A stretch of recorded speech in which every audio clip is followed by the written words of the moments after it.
So what's up, guys? Catch me up while we're while I'm dealing with like the technical difficulty side of it. What's actually happening? Okay, cool. YouTube stream is now up. So let me know if things start breaking. Still no latency, no delay. That looks good. Twitch Inspector looks good. All hail, the Twitch gods and all of that. Please do not throttle me. Look, the CIA been trying for too long, and they ain't succeeded. There's been too much to summarize. Yeah, I feel that. Look, I looked into it a little bit, and people caught me up just a bit last night when we were doing the testing yesterday. And, I mean, at this point, it doesn't even really seem like it's worth doing a recap and just continuing on forward. From what I can see, or at least from what I have seen, and to be clear, most of this has been like memes on TikTok, short YouTube videos, memes on Twitter and all of that. It seems like we may have gained a little bit of ground. And by we, I do mean like the left. I feel like right now, well, at least like with the Epstein files stuff, the Republicans are very split. But even just beyond that, they've really failed to consolidate power in a way that most of the general public accepts. I mean, like, polling has stayed pretty consistent for approval for Republicans among Republicans, but among like independents, it's crashing. Independents have fled the right entirely, it seems, and that's great news for us. I suppose we'll have to catch up. I did also see, hold on. AI has been getting worse, seen that. Not a big fan. Am I on the wrong YouTube channel? No, I'm not. Cool. I think the left is doing better than we were a couple of months ago. Yeah, that's what I'm seeing too. Honestly, even like liberals seem to be going further to the left. We talked about this a little bit yesterday. You guys know how much I hate Jubilee, and I think that it is, a psyop, but the Jubilee video with Mehdi Hasan, I think, was actually quite useful. And I think that nobody could have done that except for Mehdi Hasan, because Mehdi Hasan has he has the ability to speak well, he has aura, and he has credibility attached to him, even from the right. Not for the right reasons from the right, mind you. A lot of the right, the Nazis specifically, don't mind Mehdi Hasan so much because he's great at, talking shit on Israel. But regardless of that, he made these degenerate losers look like degenerate losers. Is YouTube stream up? It is indeed. It is indeed. Nice to see Albo didn't send you to Christmas Island. Welcome back. Jajex, speaking of which, I am an Australian citizen now. He can't send me to Christmas Island. I'm actually meant to go and start speaking with some local politicians and lobbying to add a couple different websites to that social media ban that we have for minors, like Kick, Rumble, and Telegram. He was so calm when he was face to face with so many demons. I mean, that's kind of his whole job, Brain Matter. The man's always face to face with demons. I think it's kind of like it was going to happen. I think the pendulum shift was going to happen with time, whether that happens July 2025 or November 2028.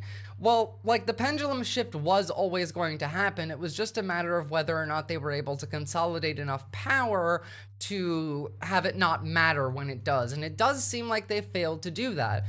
There was quite a high chance like 3 months ago that we would not have free and fair elections in 2026. We won't have fair elections in 2026. They'll try and rig them, but we will certainly have free ones, and we can certainly win ground. Honestly, you can't find the YouTube video stream? Oh, that's because it's unlisted. Hold on, let me fix that. I don't know why it was saying unlisted. It's because I had it set like that when I was doing testing. So let me fix that really quickly. Oh, great. It took away all of the tags I put onto it too. There we go. Now you should be able to see YouTube stream. It has officially been made public. Thank you for pointing that out, though, Shardspork. I very much appreciate it. Guys, I missed you so much. Do you know how much it sucks to be a yapper like me and have nobody to yap to? I've been yapping at my cat and pretending chat was around. Gatekeeping the Visora stream. Well, I gotta say, it does really feel like for the past, like, month and a half that there's been a CIA agent sitting in a fucking, van, like, a block away from my house, just pressing a button every hour to make something new break. Is the network stuff just glitches? Oh, it's beyond just network stuff, pre-breakfast banana. At this point, like, there shouldn't be any more errors on the network side. On just network stuff, and I can see that there's no latency. But the network stuff was so bad that my ISP gave up, and they bought me a third-party router and said, here, you do it. And I, not having any network infrastructure experience, had to learn how all of that works and then set up my network manually. The stuff with my ISP is pretty insane. I'm not going to go too much into it because I might actually fucking sue them. But I now am entirely in control of my own system. Oh yes, speaking of, thank you to Brain Matter for creating the incredible VNN emote that Shardspork just used. I'm very much a fan. It looks awesome. And honestly, I'd rather you guys listen to VNN than CNN. You also just talk into the void like someone's listening. I do that too when no one's around for me to yap at too. Yeah, absolutely. In fact, like, just pretending to talk to somebody makes doing tasks easier. I don't know if that's like an ADHD thing, but it's like someone's there and I'm able to distract half my brain with a conversation and then focus on a task without getting too distracted from it. Great emote. Yeah. I feel like we could probably turn this off now. The if Twitch breaks, it's not my fault thing. You know, I'll keep that on just in case. Hi. I cannot express how exciting it is to see on chat. Really? I mean, honestly, both of your emotes, including the unimpressed koala, are fan-fucking-tastic. I've credited you with them as well. Thank you. They are, like, I don't know, every time someone makes something for stream, like Zachap made a couple emotes for stream too, it makes me happy because that's a community thing, you know? It's someone made something because they wanted to, and because they enjoy putting something nice into the community. Art, really. Because what you were making, Brain Matter, is art. I'm so glad to have you back on. I'm so happy to be back on, Ian Leon. It's actually quite normal to talk to yourself to work through issues. Absolutely.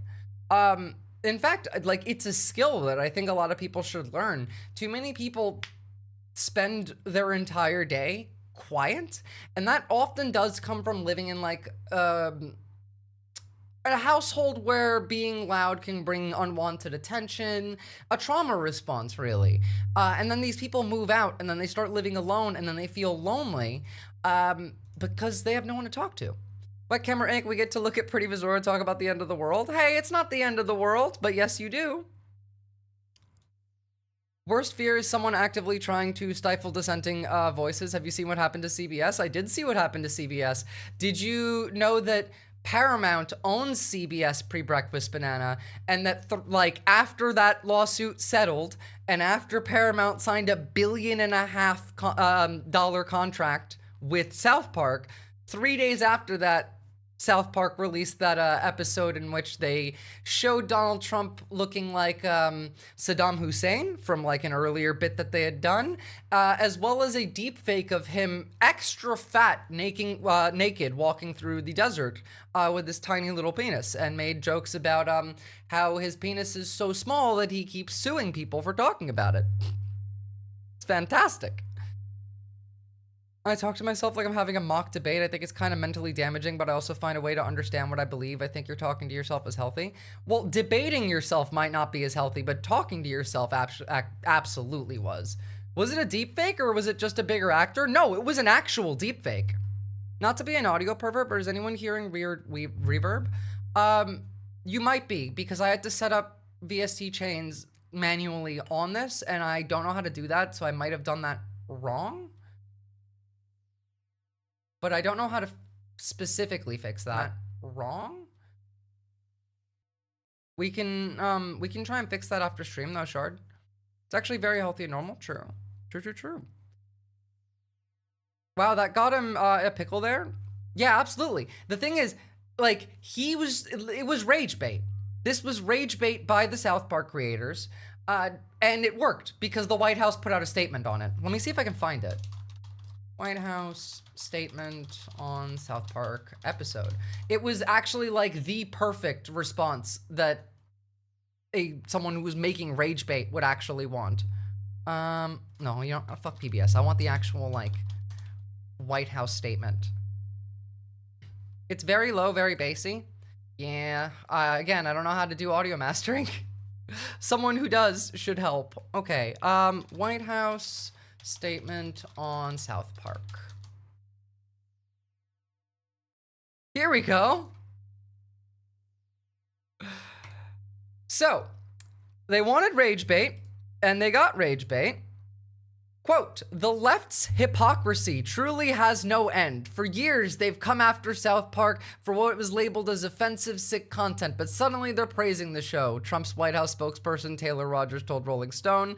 Just like the creators of South Park, the left has no authentic or original content, which is why their popularity continues to hit record lows. This show hasn't been relevant in over 20 years and is hanging on by a thread with uninspired ideas in a desperate attempt for attention. President Trump has delivered on more promises in 6 months than any other president in our country's history. No fourth-rate show can derail President Trump's hot streak. Yes, of course, the irrelevant fourth-rate show that just got $1.5 billion contract signed with Paramount. Isn't South Park Canadian? No, it's not. It's actually it's from made in Colorado. Oh, the copium? This is literally lib-like speak. This is what a liberal sounds like. It's the lib-right.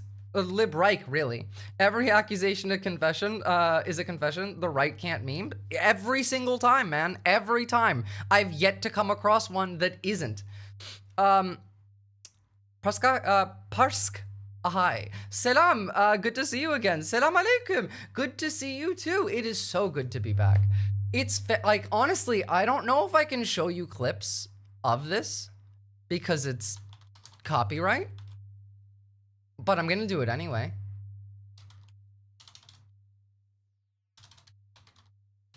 I don't care. YouTube might get mad and copyright the video, but I have to. At the very least, all right. First of all, this is how they portrayed Trump. They gave him the little Canadian head thing. This is exactly how they portrayed Saddam Hussein. In this episode, Donald Trump is in bed with Satan. Like literally the devil, manipulating him. Satan's making comments about how he reminds him of his ex-boyfriend, which is Saddam Hussein. Literally asks Trump, saying, why are people calling me every 20 minutes and asking why you're on, like, if you're on the Epstein files? It was incredible. So funny how MAGA became so libby. They are doing Democrat speak. They have been for a while. Like, they are genuinely a good liberals every time. There's already street art coming out about it. It's fantastic.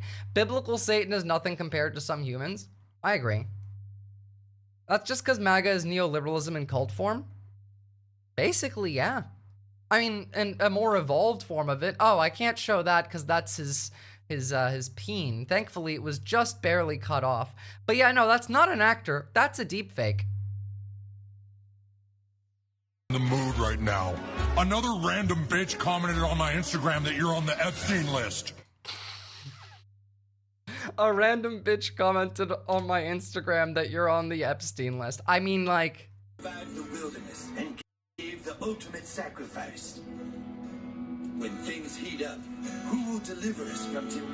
I can't play the audio probably, but you know, that just deep fake of extra fat Trump walking through the desert, getting undressed. It was phenomenal.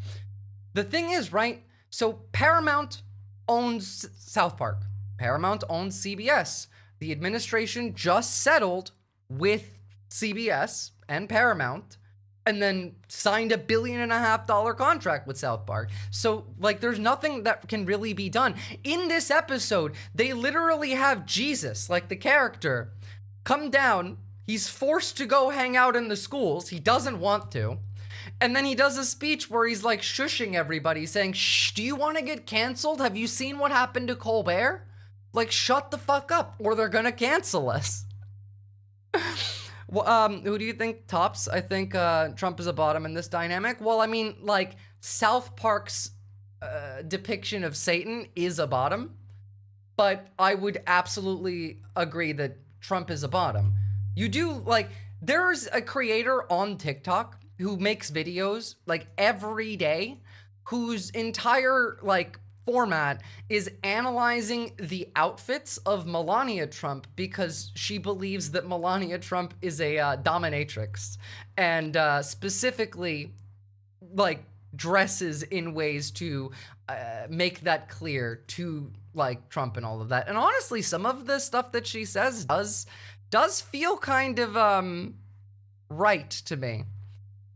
The multi-billion-dollar irrelevant TV show. Yeah, literally. The hanging on by a thread, yet gets $1.5 billion contract 3 days before that.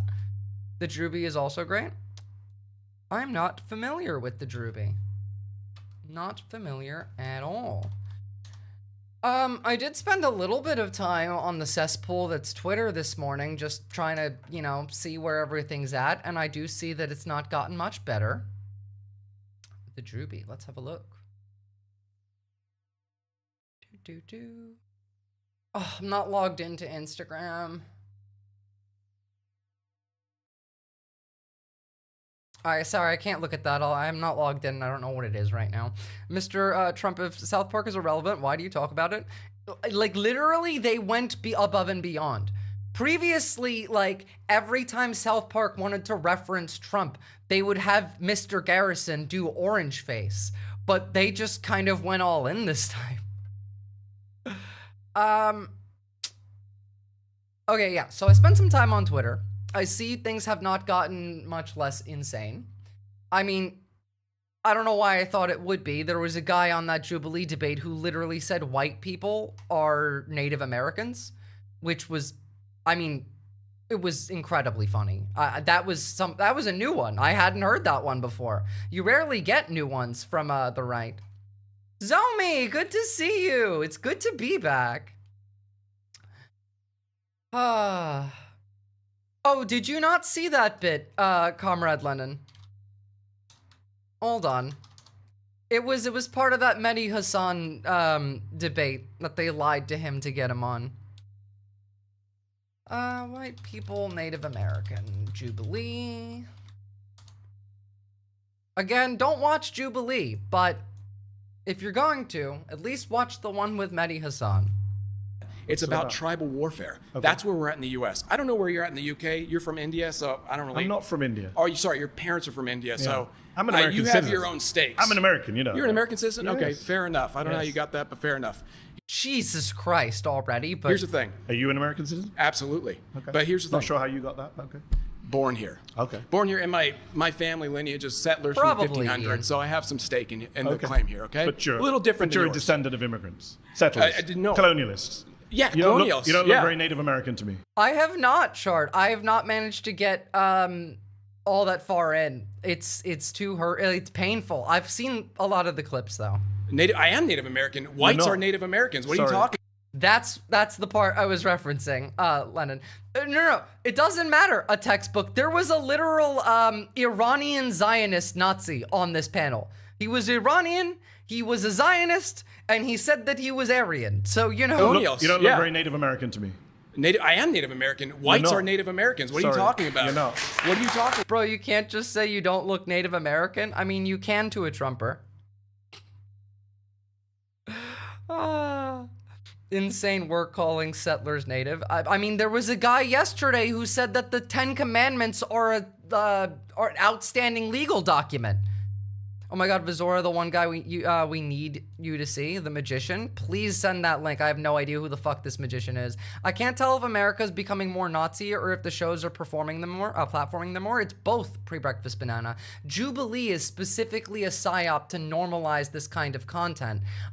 It's just Mehdi Hassan being Mehdi Hassan made these degenerate, like, Nazi losers look like degenerate Nazi losers. The overall reaction to this Jubilee video was normies. I mean, liberal normies fed posting about Nazis. Normal liberal normies. Not particularly expected. If like Hassan had done this debate, there would be a back and forth argument about like who was right, who's not. Ain't nobody thinks that the Nazis were right here. One of the guys literally says, "Oh, I'm a fascist." Everyone else claps. Mehdi looks around, counting everyone who's clapping, saying, "I don't debate fascists." They lied to him to get him on here. They said that he was going to be debating 20 far-right conservatives. These were literal Nazi grifters. The magician is the Iranian dude with the hat. Oh, I didn't realize he was a magician. Oh, I missed that in context. Just get tired of having to defend my family's history because we're all blonde hair, blue-eyed, and also Cherokee. Yeah, no, of course, yeah. I don't think Mehdi Hassan would say that in any other case. It was in this context, Matty Holmes. Here's the thing. Are you an American citizen? Absolutely. Okay. But here's the thing. Not sure how you got that. Okay. Born here. Okay. Born here, and my family lineage is settlers from the 1500s, so I have some stake in the claim here, okay? But you're a little different. But you're than a yours. descendant of immigrants, settlers, I didn't know. colonialists. Yeah, You colonials. don't look very Native American to me. I am Native American. Whites are Native Americans. What That was the context, Matty Holmes. are you talking about? You're not. What are you talking about? The brain rot is real. But yeah, no, that guy did lose his job. The guy who proudly declared that he was a fascist, he did lose his job and then started complaining online about it, about how unfair it was and how he was being persecuted for his political beliefs. Like, yeah, you should be persecuted for being a fascist. Not because of Jubilee, though. I mean, it makes sense. It's just like the guy says that on Jubilee. I'm sure he's saying a lot of shit everywhere else. Trump has used the fear that whites are being taken over. Oh, of course, yeah, the great replacement theory and all of that. But they've moved beyond that. Now they're just now they're changing the rhetoric. That entire debate was white nationalists who want a country of only white Christians. That's what that whole thing was. Honestly, like, I'd watch it, but YouTube would copyright it. I'm sure, actually, we've already got copyrighted for showing those little clips. I think you can't debate somebody that far right. It gets to the point where, no, you should not debate anybody that far right. You shouldn't. Even Mehdi's like, I don't debate fascists. And the only reason that I didn't hate that debate is because it was Mehdi. Every single Mehdi Hassan video is fantastic. Every single debate with a right-winger normalizes their beliefs. It normalizes allowing these people to keep spewing their bullshit. I mean, like, look, here was a look at this motherfucker. This was a Jan 6er, and look how he presents himself, because he's used to the ability to platform himself on places like this. Hey, how's it going? Good. Nice to meet you, Mehdi. So you claim that, your main claim is that Trump pardoned some people from January 6th. By the way, I was there. I saw it all firsthand. About a football field away. There's smoke in my eyes. Bloodied. It was a crazy day. Were you convicted of any crimes? No, of course not, because I didn't enter the building. Stayed very peaceful. But you're like you hear that, right? Like in his voice, oh yeah, look, I didn't get caught, but I was there. Blood dripping down my face, smoke in my eyes, like we were trying to overthrow the government. Anyone else but Mehdi, this guy seems like, to anyone with a brain, he's a piece of shit, and very easily a piece of shit. Whereas if you're not politically literate, you can look at this, and if it's anyone but Mehdi Hassan, there's now an argument to be made. To be proud and not embarrassed is just fucked. I'm not allowed to say what I think should happen to these people. But if you look at the comments, someone else has already said that.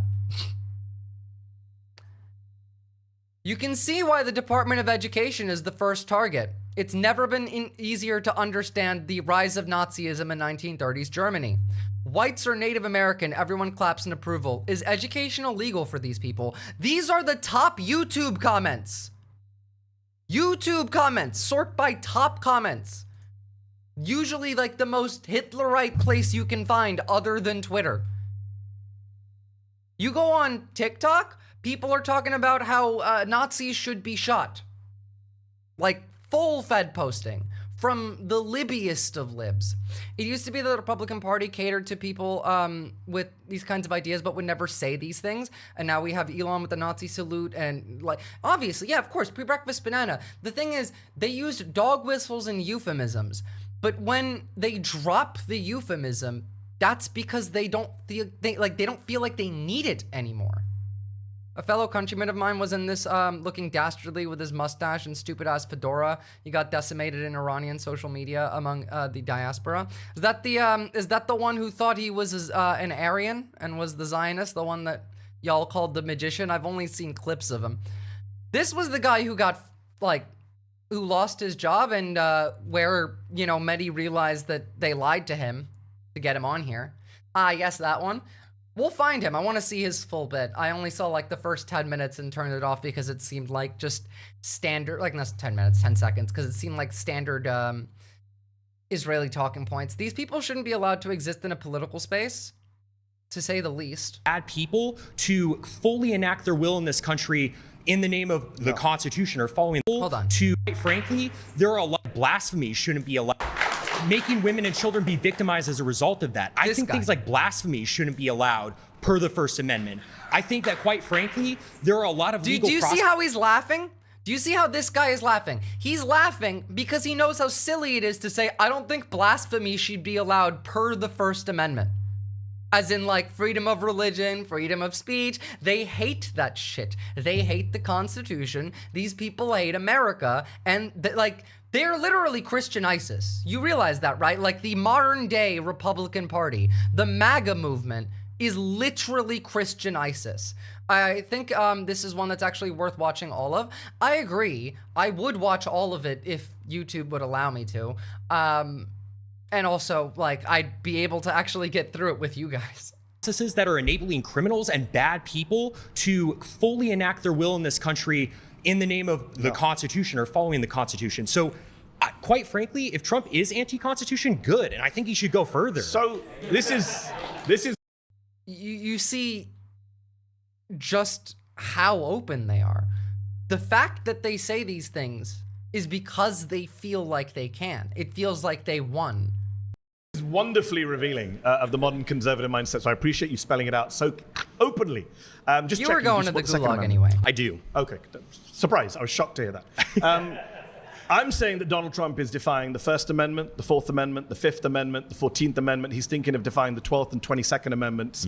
You're saying you don't care about the Constitution, but actually you do because you quite like the Second Amendment. You just don't like the bits that you disagree with.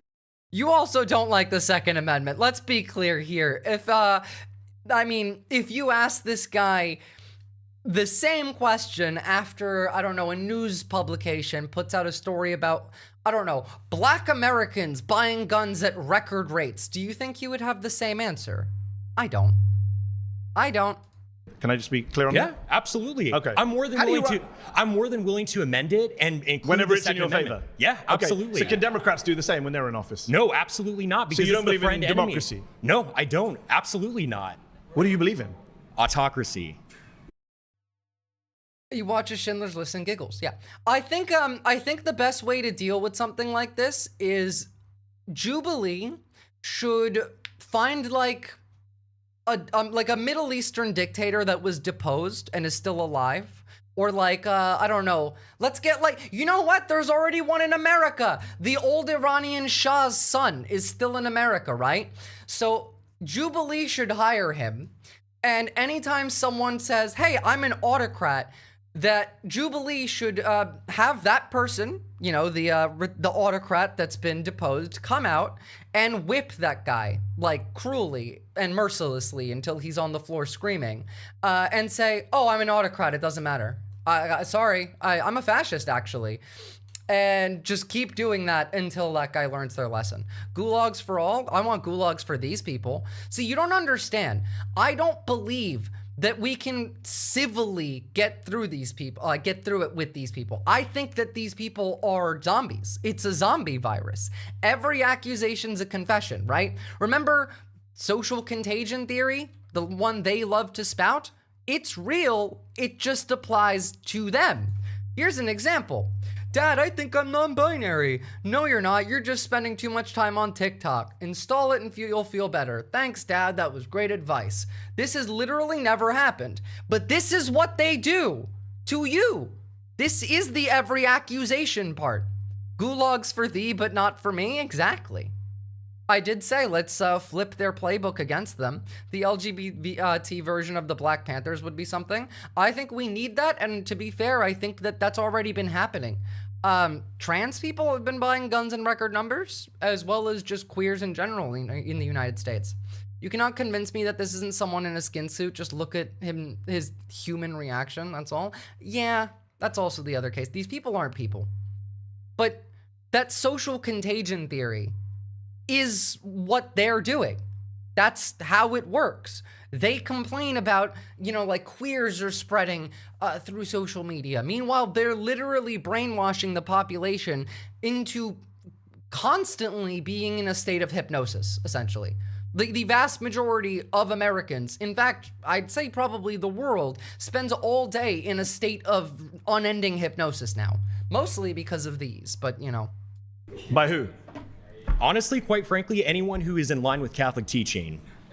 Donald Trump is not Catholic. Of course, he's not. I completely agree, and that's part of the problem. Trump? You don't support Trump? No, I don't. I didn't even vote for him. I wrote in like John Pork or someone. I can't even remember. Why did you vote if you don't believe in democracy and you want autocracy? Well, because quite frankly, I voted. I kind of voted just to. I came with this argument, but I'm bored of my own argument. I'm much more interested in this. So yeah, absolutely. How do we? God, I love Mehdi. I think these people are on the level of serial killers. There's some people in society that can't be rehabilitated and have to be shipped away to a facility. I think some of these people probably are serial killers, Comrade Lennon. Do you think that they're out of these 20 people, what's the stats on how serial killers per 100 people? Let's see. I don't have a number for that, but I would imagine 1 out of 20 at the very least is an actual one. We cannot know who is capable of rehabilitation beforehand and assuming is dangerous. Well, yeah, that's why I think the best way to go about it is like The Good Place. If you've watched that show, they have a system that they build. You go to hell, and then there's tests you take. There's skills that you learn and you work through, and you pass tiers of tests until you graduate, and then you go to heaven. We built that system. We have anti-cheat measures to make sure people aren't lying to pass the tests. And if you fail to pass the test, you stay there. And if it's been determined that you're not even trying, or you're lying to try and pass them, then you get moved to the other facility. Most of these were on the pro-Trump vid. Makes sense. The programming seems so sophisticated with triggering auto responses that makes me think it's a mastermind doing it. Nah, it's not a mastermind, it's an algorithm. The programming is an algorithm that does this. It is all built in to everything. It's actually capitalism that is the cause of that constant state of hypnosis. It's not fascism. Fascism is a symptom of capitalism. Fascism is capitalism in decay. It's a byproduct. We were all on this road to constant brainwashing all hours of the day well before Trump came into office in 2016.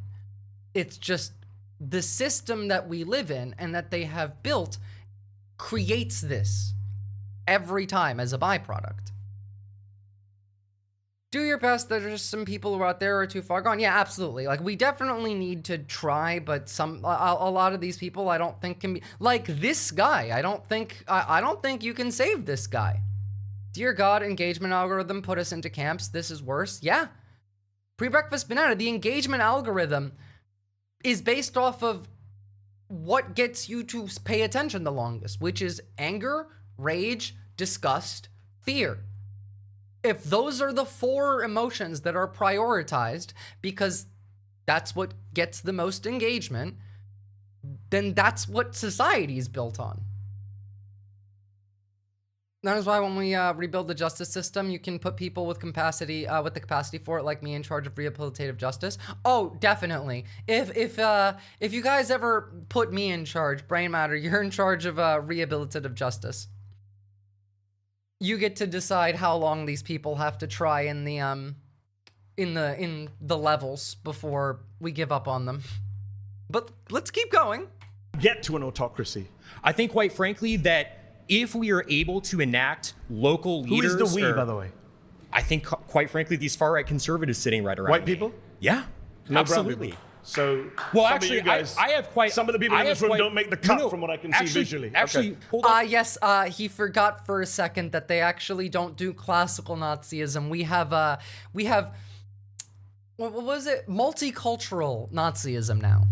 For a moment. I do think that there are people who happen to not be white who do actually have history in this country and have roots in this country. For instance, from the Mexican-American War, we subsumed a lot of territory of people who have far... DEI Nazism, exactly. Hey, long leg Homo sapien, good to see you.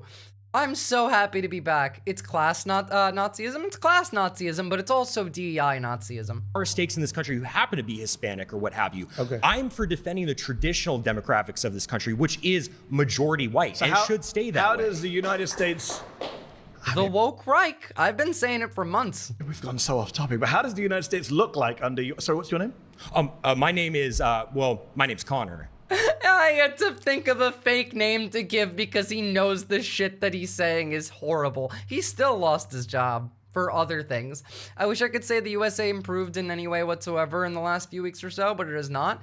I disagree. I think it has long like Homo sapien. I think that we are in a much better state of, like, in general than we were as the left a few months ago. Of course, he is so stupid that he doesn't even know his name. It's not that. He has to think of a fake name. That was not her rationale, actually. Brain Matter is an incredibly empathetic person, a pacifist, very anti-death penalty as a matter of morality. Yeah, exactly. That's what I, like, that's the type of person that needs to be in charge of the rehabilitative justice side of it. There does need to be a panel of people that decide whether or not, like, someone's trying to cheat to get through the system, for example. There needs to be safeties built in and redundancies. We're socialists. We believe in redundancies to make sure things work. Hell, that's why it took me so long to get back to streaming, because I had to build several redundancies. And I'm gonna go and get some more today. Yahoo brain farts when they say their name, unless they're making it up. Literally, yeah. Like, no one forgets their name unless they're high or drunk or making it up. Pleasure to meet you. Took a little bit of a doubt there. Oh, well, I use a pseudonym online. Fair enough. But Connor, fair It's enough. a pseudonym. Yeah, he gets called out and admits it. how would Connor's America look? What would it look like? Well, quite frankly, I think we would deport people who shouldn't be here. No, I didn't ask about whether- deporting. What does the government look like? What does the government look like? Yeah. I would say, quite frankly, it's under a sort of benevolent leader, such as Where does he Franco. come from? It could be a kind of aristocratic Thank class. you, Could be Inquisitor. someone No, who who, picks the autocrat? frankly, the people. I mean, we could hold a vote on it. He King- wants democratic autocracy. But isn't that democracy? Well, sure. You can have a vote to get to that stage. And then no more votes afterwards? Absolutely. Wow. 100%. Wow. And if that autocrat kills you and your family, you're fine with that? Well, I'm not going to be a part- Again, why don't we just get Jubilee to hire the former Iranian Shah's son? He's an autocrat. And then every time someone like this comes out and says something, they just call out that dude and he just starts beating him with a whip until he says, until he complains. And then the autocrat, like the actual one, says, sorry, I'm an autocrat, I don't care, and just keeps whipping him until he cries. Well, if he killed my family... part of the group that he kills, because How do you that's the know? whole thing. How do you know? Carl Schmitt Autocrats tend to kill everyone, Carl even their own Schmitt makes supporters. this point very well in his work. It's the The friend-enemy distinction, right? You Carl liberals, Schmitt, the Nazi theoretician. Yeah, absolutely. I don't care. Are you Who a fan of ca- the Nazis? I don't. I frankly don't care being called a Nazi. At I didn't all. say that. I Doesn't didn't matter actually to say me. that. I said, are you a fan of the Nazis? These people whip it good. I like that. Like these people can't be reasoned with. Don't talk to them. Again, the only reason this entire video isn't useless, even like just a psychological hazard even, is because of Mehdi Hassan. Well, they persecuted the church a little bit. I'm not a fan of that. But What about the you know, persecution of the Jews? I'd call him a well, demon. I mean, I certainly don't support anyone's human dignity being assaulted. I'm a Catholic. But And you so don't condemn Nazi persecution of the Jews. I think that there was a little bit of persecution We and may stuff like have that, to which is rename bad. this show but because you're a little bit more than a far-right Republican. hey, what can I say? I think you could say He's proud. I'm a fascist. Yeah, I am. And then Mehdi counting everyone. This is fantastic. I'm a fascist. Yeah, I am. Absolutely. I'm just checking who's clapping just to get my set of where everyone is Because on this. in Because you know during- that millions of people are going to be watching you on YouTube. And They lied to him. They lied to him to get him on here. Honestly, Comrade Lennon, I wouldn't mind if you started calling him slurs. Call this man a fucking cracker. Hell, misgender them. Call him a her. That's fun. It pisses them off a lot. We have autocracy at home. The autocracy at home, yeah. Like, I'm sorry, immediately put him on a list and shame out of public life. Like, how are we allowing this? Literally, yes. People like this should be doxxed and shamed and lose their jobs and be exiled. I think we need to bring back like that ancient Greek tradition of every community once a year has like a ceremony where everyone writes a name on a piece of paper and then someone gets exiled from the community. We need to bring that back. Some people are born to never ever be let in charge of anything. Yeah, absolutely. He gets a round of applause. Yeah, by other Nazis. Yeah, these people are not at all interested in winning the debate just to mainstream as much as possible the most evil agendas. That's why it's a psyop. The other, like, evil ones in the audience feel safer about that evil. That's also true. We do have to go through this torture again. Let's go. I mean, to be fair, I haven't seen much of it, but I'll try and make it a little bit less torturous for you. What a Weasley little fucking, you called him a dude. I was going to call him a cracker-ass lady. Call them a cracker-ass lady. Kyle Kalinske said, so this is why we had gulags? You know what? Yeah. Look, not to say, I'm not a Stalin fan at all. But there's some things that Stalin did that I'm starting to change my mind on. Just a little bit. He is a risk to himself and others. This is the definition, right? Well, yeah, but it doesn't matter. You know, Hassan got banned for saying that. Hassan got banned for calling someone a crack-ass lady. It would be hysterical if I got back today. Like, I'm back to streaming and then I get banned for saying that. Look at all these people clapping. I used to be conservative, but I actually realized everyone, everyone of the ridiculous things that the left said about conservatives was actually correct. I'm so glad, Liz Galahad. Like, good for you. I'm glad that you managed to get your way out of the cult. Thank fuck, because these people are sick. Like, they are mentally sick. You understand that people aren't born this way. This is a manufactured behavior and mental patterns. They're taught to be like this. It's sickness. Oh, by the way, hi everyone, happy days. Hi everyone as well. I'm so glad to be back and to see all of you back in chat. If it was anyone less adept than Mehdi, this would have been a major catastrophe. Even if this was Hassan, long leg Homo sapien, there would be argument over who was right. The only reason that the YouTube comments look like this is because it was Mehdi. The YouTube comments, the second most Hitlerite place on the internet. Stalin had a point when it came to killing Nazis. That's true. That is true. Jubilee has an office somewhere. These people should make their voices heard. They do, but you're probably never going to find like a contact number because they exist to psyop you. You can go on Piers Morgan for saying cracker. I would love to go on Piers Morgan. That would be funny. They fear in what they don't understand. Well, they hate and fear what they don't understand. And they don't understand a lot of things. Like, pretty much anything. But you also have to talk about Destiny. Why do I have to talk about Destiny? How is he still relevant? Isn't he just like a sex pest? If YouTube is second, then what's first? Facebook or Rumble? Twitter. Twitter's first.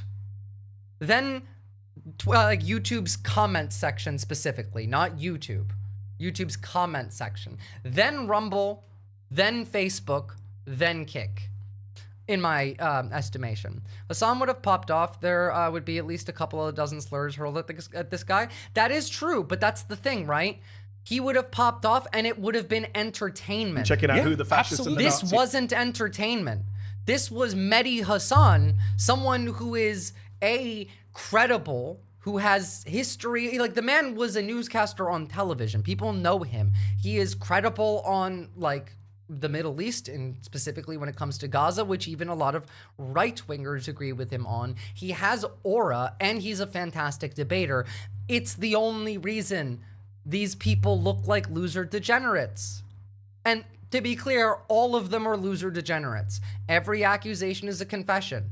I need you to start using it against them. Start talking about how the right is socially using social contagion to try and groom children, because they are. They've been for years. Say it. Call them liberals. Make them mad the same ways they try and make you mad. You don't have to slur them. You don't have to, you can do this in a way where you don't have to cross any moral or ethical boundary you might have. It's a good Godzilla face, lasers coming out of his mouth. I'd rather lasers going at his mouth from the outside. I'm not ashamed of that whatsoever. No, clearly you're not. During the Clearly pre-war period, prior to World War II, it was only those parties that properly enacted the people's will. That's They why are doing specifically only DEI, brain matter. Yeah. But only for themselves. White DEI. Half of all Nazis are 13-year-olds. This is 100% true. They go after children. That is true. That is 100% true. They do groom children. That's what all of the, accusations about the left grooming children are about. You do realize that all of those child grooming accusations, trans people, queer, it's the literal same talking points as the Nazis. You know what I did see while I was away? I saw a video of a Trump supporter watching a speech from Adolf Hitler that was translated into English with AI, unfortunately. Don't get me started on that one right now. We'll go on a whole other rant. And this man is watching Hitler speak in English, and the realization that he comes to is, Hitler might not have been so bad after all. Like, motherfucker, if you're coming to that realization, then you're too far gone. If you're listening to Hitler talk in English and he's saying the same exact things that the regime, that Trump is saying, your first thought not being, wait, Trump sounds a lot like Hitler. Have I been agreeing with Hitler this whole time? That should be your normal rational thought, but no, it's not, because the brainwashing has taken that away already. It's too late for that. 3 years ago was the last point where, the average conservative would not have that happen to them, would be able to watch a video like that and to recognize that that is bad. Hey, this seems kind of familiar. Yeah, but in the good way to them. That's the issue. They are already there. Guys, we have a concentration camp. We have a death camp. Have you heard the audios coming out of Alligator Auschwitz? Based? No, not at all. It's not based. Honestly, these people need to have their children taken away from them. Child protective services. They do groom children, but the children aren't Nazis until they grow up and make their own choices for themselves. That is true, but a lot of them end up doing so, short sport, because a lot of kids, especially in rural communities that are in religious households, I didn't get it, yeah. Religious households and in Republican areas grow up with other friends, also with parents that are grooming them, and then all of this seems normal. They don't become aware of how bad it is. They're not exposed to the opposite end. So it can be said that Netanyahu is the new Hitler. I mean, I called Netanyahu the new Hitler ages ago. Yeah. I've called him Jitler before in an Incorrigible Heathen. To be fair, I've also called Laura Loomer Jitler. Also, we really need to stop getting derailed by people who are saying like, oh, well, you can't be a Nazi because you're not German. Just call it classical Nazism and modern day multicultural DEI Nazism. Call it DEI Nazism, that'll usually work. Same shit with the lights on 24 hours a day, 80 people in cages for 10, people being made to eat off the floor, lack of medical treatment. Yeah, it's been pretty fucking bad. And I mean, does that surprise any of you? Personally, I think that like everyone in Florida should be storming the fucking gates, which I do see did happen at one point. It didn't get a lot of news coverage, and I was really mad I couldn't cover it while I was away. In Texas, actually, a local militia showed up at an ICE facility and shot at the ICE agents. Like, they assaulted the facility with weapons. No one got killed, but like the ICE agents retreated. I think that that's honestly based. Personally, I'm of the opinion that the Constitution of the United States still matters until it's entirely dead, and the Constitution of the United States gives you the First and Second Amendments, the First Amendment being the right to speak your mind and the right to gather in public places, the Second Amendment giving you the right to bear arms in a well-regulated militia, and specifically given to you to use against tyranny by the state. So, you know, if you're experiencing tyranny by the state and are part of a well-regulated militia, that is literally the whole point of the Second Amendment. All of these people should be tried in the court of law and then sentence decided should be carried out. We have the right to rebel. You do. That's the thing, right? You do. Like, they might not care about the Constitution, but I still do. And that's why the Second Amendment exists. Kanye became a Nazi. Mark Robinson, the guy who ran for governor of North Carolina, called himself a black Nazi. Everyone's lost their minds. Mark Robinson said he wanted to bring slavery back. Pre-breakfast banana. Laura Loomer is a Jewish Nazi who talks about her fucking Ashkenazi tits while she's trying to hit on people at the club. And then there's people like this who are very stupid in posting this on their main account, like Kyle Langford, CA, literally governorlangford.com, guy running for California governor. My German ancestors smile upon me, and my most sincere thank you for the massive shout out Auschwitz Museum. My 0% unemployment plan, him in front of Auschwitz. What do you think, like, this is going to? What do you think these people believe? This guy should be just redacted. Just an hour ago, I was watching a video of a black NFAC militia in Louisiana. If those guys mobilize against ICE, will pee their pants pretty much. Yeah, absolutely. And I think they should. I have no words. The words that I have are, fuck this guy. Put him in a gulag. I'm sorry, but like, if we get power back, the next left, like, I don't care if it's we need an authoritarian leftist to win election.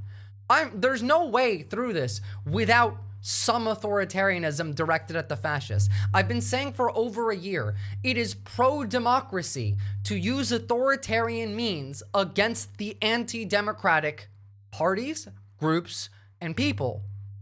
Like, they should not be allowed, this man should not be allowed to run for governor. Just period. At all. This man should not be allowed to be within, I don't know, 2,000 feet of a school, let alone run for fucking governor. Proudly depraved.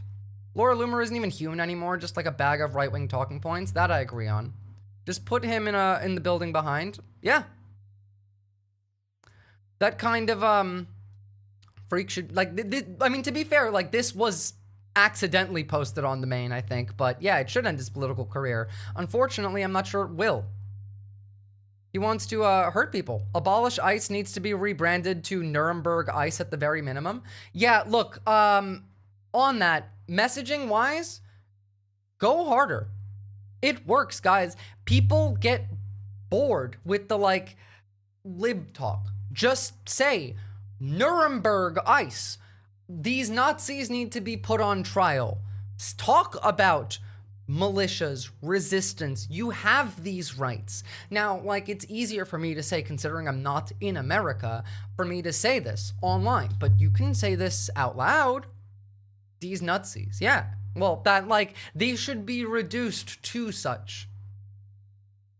Fuck these people. They don't have the, like, a right to exist like this. They are a danger to the entire human population. That's what I mean, right? If we're talking every accusation is a confession, well then yeah, they are a danger to the population. Raskolnikov, I know you're a troll. You were here yesterday. Do you love authoritarianism when it's specifically directed at the authoritarians, though? And nobody else. I'm surprised that the ICE uniform isn't just brown shirts. Well, to be fair, they don't have a uniform because right now they're still pretending that they're, you know, all personally employed by the government. You know, a lot of these people like that are ICE agents are working as contractors. Some of them aren't even American by the looks of it. Oh, by the way, I saw this. It's incredibly funny. I think maybe the regime's running out of excuses to hide from the Epstein files. Just in, a mysterious intergalactic object could potentially be a hostile alien spacecraft that's slated to attack our planet in November, according to a new study by scientists, New York Post. Some people aren't working for ICE at all, they're just kidnapping people. Yeah, that's actually part of the design, Liz Galahad. We've talked about this. You can go and buy an ICE uniform, like a vest, on Amazon for 20 bucks. Isn't this comedy? No. I mean, yes, it is, but also people believe that shit, and it gets circulated by the right. Please get distracted, jingle, jingle. I mean, I am getting distracted. But back to them kidnapping people. We've seen reports of people pretending to be ICE, robbing people, kidnapping people, raping people. We had a guy pretending to be a cop go and kill a Democratic lawmaker, like an elected official. That's where they're hiding the Epstein files. You know they got like burned, right? That was like part of Doge's job, was to get rid of the Epstein files. An incorrigible heathen. They're never going to get released because they no longer exist. If they did get released, they would release like the one singular page that might have like Bill Clinton on it, maybe. But even that, I don't think they'd even do that. I think they just burnt the entire thing. Don't kidnap senators or cops. That's super illegal. Well, unless you're ICE, Comrade Lennon. Since no one at ICE identifies themselves anymore, they keep records or anything. What would ICE do if the guy is they were snatched also happen to be dressed like them? Well, long like Homo sapien, I see a lot of people have figured out ways to get around that. I see people are throwing glitter at ICE agents. Glitter at the ICE agents so that, you know, they can be identified later.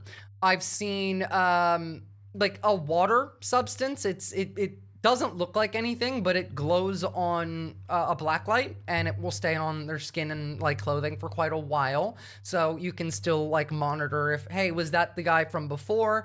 But they do keep some internal records, and there is, I mean, like the ICE Tracker app and all of that. But yeah, what if everyone in the world just starts masking themselves for anything and everything?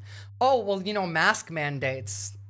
It's not going to work with the right. If we start masking up and dressing like ICE, then the right will just complain about how, like, oh, the right is, the left is just trying to get everyone to wear masks again. I don't know, some dumb shit. You guys realize, like, they say the dumbest fucking things every time. They have no real points. They don't think very hard before they say anything. Elon's got a copy? I'm not sure. Our rights taken away. The Supreme Court is not protecting them. The Supreme Court's dead. Pre-breakfast banana, before my stream got, like, killed temporarily, we already had covered the Supreme Court literally castrated themselves.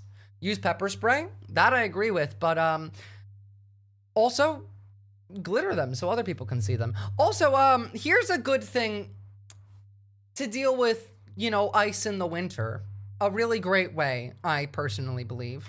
Show you how to make something that'll help you stay prepared for ice. For this, you're going to need an empty prescription bottle, some regular old nails, and some rubber tubing. Rubber tubing you can get in the plumbing section of any hardware store, but you can also salvage it from all sorts of different kitchen appliances, particularly top-loading coffee makers will always have a length of tube about this long in it. And a one-way valve, which is not necessary for this project, but it's pretty cool. So you're going to take about a hand length of rubber tubing and cut it off. Then you're going to take your nails and start pushing it through the tubing. Be careful doing this. I tend to sort of line it up, get my fingers out of the way, and then push it. This is really useful, guys. You know, not to get hurt by ice in the winter. Down onto the table until it pushes through. Push it through like that. Then you're going to rotate it 90 degrees and put in another nail about a nail head width beneath the other one. Crushed it, nailed it, crushed it. Do it again. Rotate, place another one. So you're going to end up with one facing in each of the cardinal directions. DIY when you say hold on, it kind of gets maybe. finicky once you start having more nails, so be careful. Then just keep going down the line. It used to be that you only had to worry about ice in the winter, but nowadays you got to worry about ice all the time. You really never know when you're going to encounter ice, so it really pays to be able to keep stuff like this on you so that you're always prepared. This little device will basically make sure that a car doesn't go anywhere if you don't want it to. You're going to take your empty pill bottle and just kind of shove her on in there. So that way you can safely keep it on you at all times in your backpack, even in your pocket, because you never know when you're going to need to stop a car from going fucking anywhere. Then you encounter some ice. Oh no, ice is dangerous. We can't be having that. Bam, ready to deploy at a moment's notice. I think that this is a fantastic idea. And is really good for safety, you know, under the present conditions. Oh, you know, another thing that I saw that was fantastic, I forgot, the Superman movie. I still haven't seen the movie, but I did see the right trying to defend the fictional analog to Israel, which made it even more clear that it was about Israel. The weather's been wild lately, climate change and all. Yeah, I agree, exactly. You know, sometimes you just need to keep yourself safe from the weather. But, hold on, let me see if I can find one of the very funny videos I saw on that Superman movie, on the discourse on it.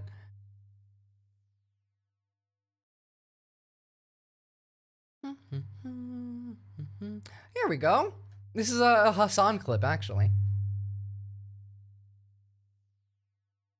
I did not know that this had happened, but this is amazing.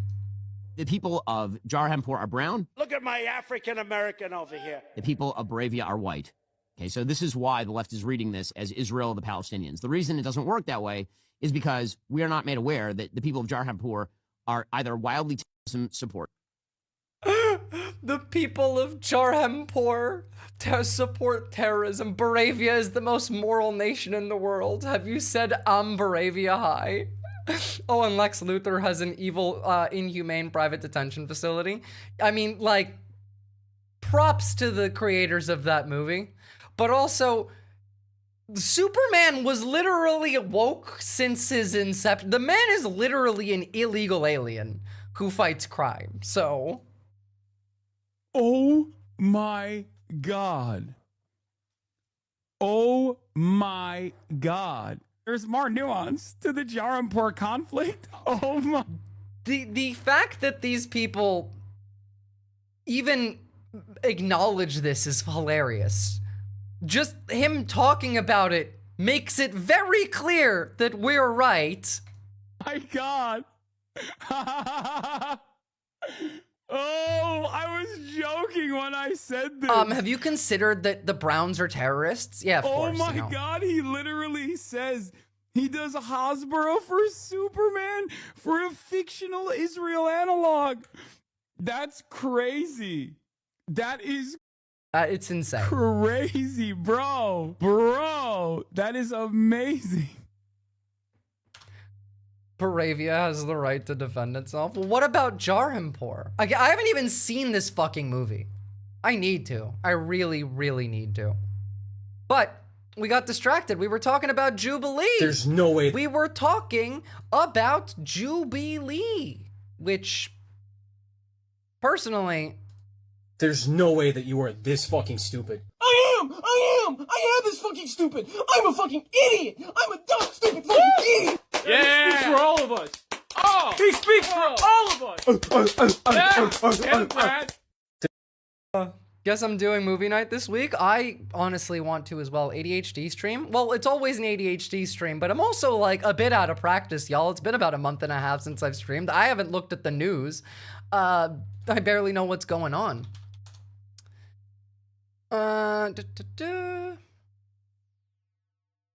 Maybe I should look at the news. Let's maybe actually see what's going on.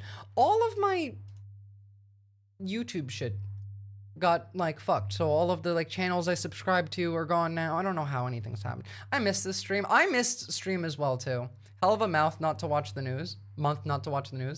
Well, I would if I could have. If I could have, I would have covered it. It's a shit show. It's always a shit show. But I like the shit show. The chaos is what makes me feel alive. I have seen a couple things. I've seen this, which is insane. And I do agree with the poster. Ian Loves Wharf here. The entire GOP is about to start saying this in a couple of weeks. Azalea Banks, okay, in Donald Trump's defense, fucking 14-year-old girls was really only made social taboo in the 90s. That's not even remotely true, but Jesus fucking Christ. For what it's worth, not sure why, but the Epstein shit has cracked the Trump cult a bit. It's been interesting to watch. I mean, I can tell you why. Because they had grifters screaming about the Epstein files for years, where Trump almost never really mentioned them himself. The only time, like the only real clips you have of Trump talking about the Epstein files is him saying that he won't release them. But all of the right-wing grifters made everyone expect that to happen. And then also, Kash Patel and Pam Bondi spent literally like months talking about, hey, we're about to release the Epstein files, and then flipped and said, no, they don't exist. Like, they fucked up to their own base. They didn't word it properly in the brainwashing. It's been really difficult for them to manage. And now everyone's making fun of them. The South Park shit has been hysterical. I mean, everyone is making fun of them. All over Twitter.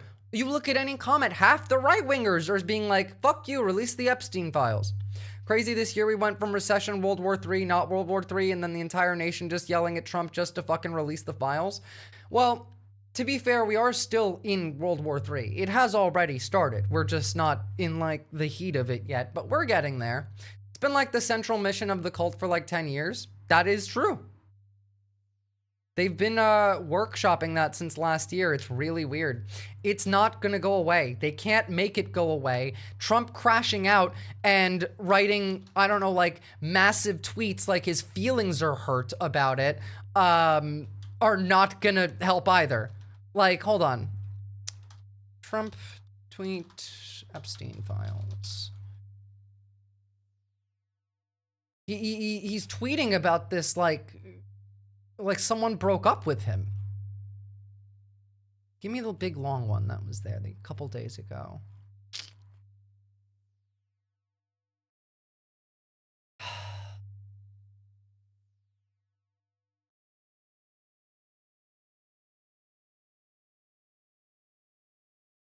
I think this Epstein stuff will lead to massive division in the Republican Party. Oh, I think that it already has. I think that split's already happened, and I think that it's irreversible now. The issue being that doesn't mean that we're safe. Like, the Republican Party was always going to be the sacrificial lamb at the end of this, because their ultimate goal was to create the Nationalist Party and to point at the Republican Party and to say something like, you know, these people only represented the rich, you know what I mean? Like, both parties suck and don't work for you. We need to create a new system that blah, blah, blah, blah, blah. That was always going to be the point, and that's still going to happen. We just need to prevent that part. Beyond that, though, it's too early for them, which gives us a chance to flip things around a bit. Hold on, I'm still looking for this goddamn tweet. It's been a while, so, like, it's hella far back. The third Nazi party? I mean, kinda, yeah. He was involved in some ways. He could have been a customer, could have been a partner, made money with Epstein. Well, like, he might actually, like, pardon, like, Ghislaine Maxwell. But I don't know if he will, because he's said in the past on that she could say things that would, you know, harm people. People like him. She's, like, privy to knowledge that he doesn't want free and access information to. Why can't I find the big tweet from Trump on it? Can anyone else? Does anyone have a link to it?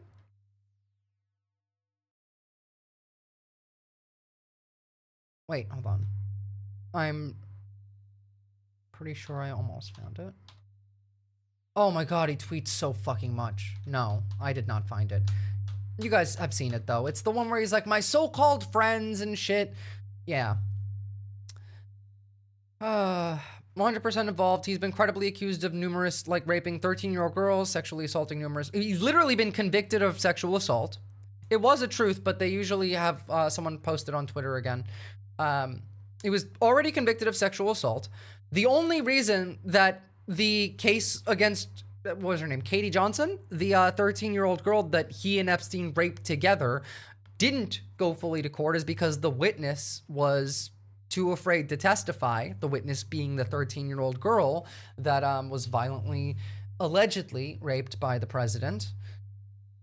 So, you know, beyond that, I mean, did you guys see the birthday card that Trump sent to Epstein? Trump birthday card, Epstein.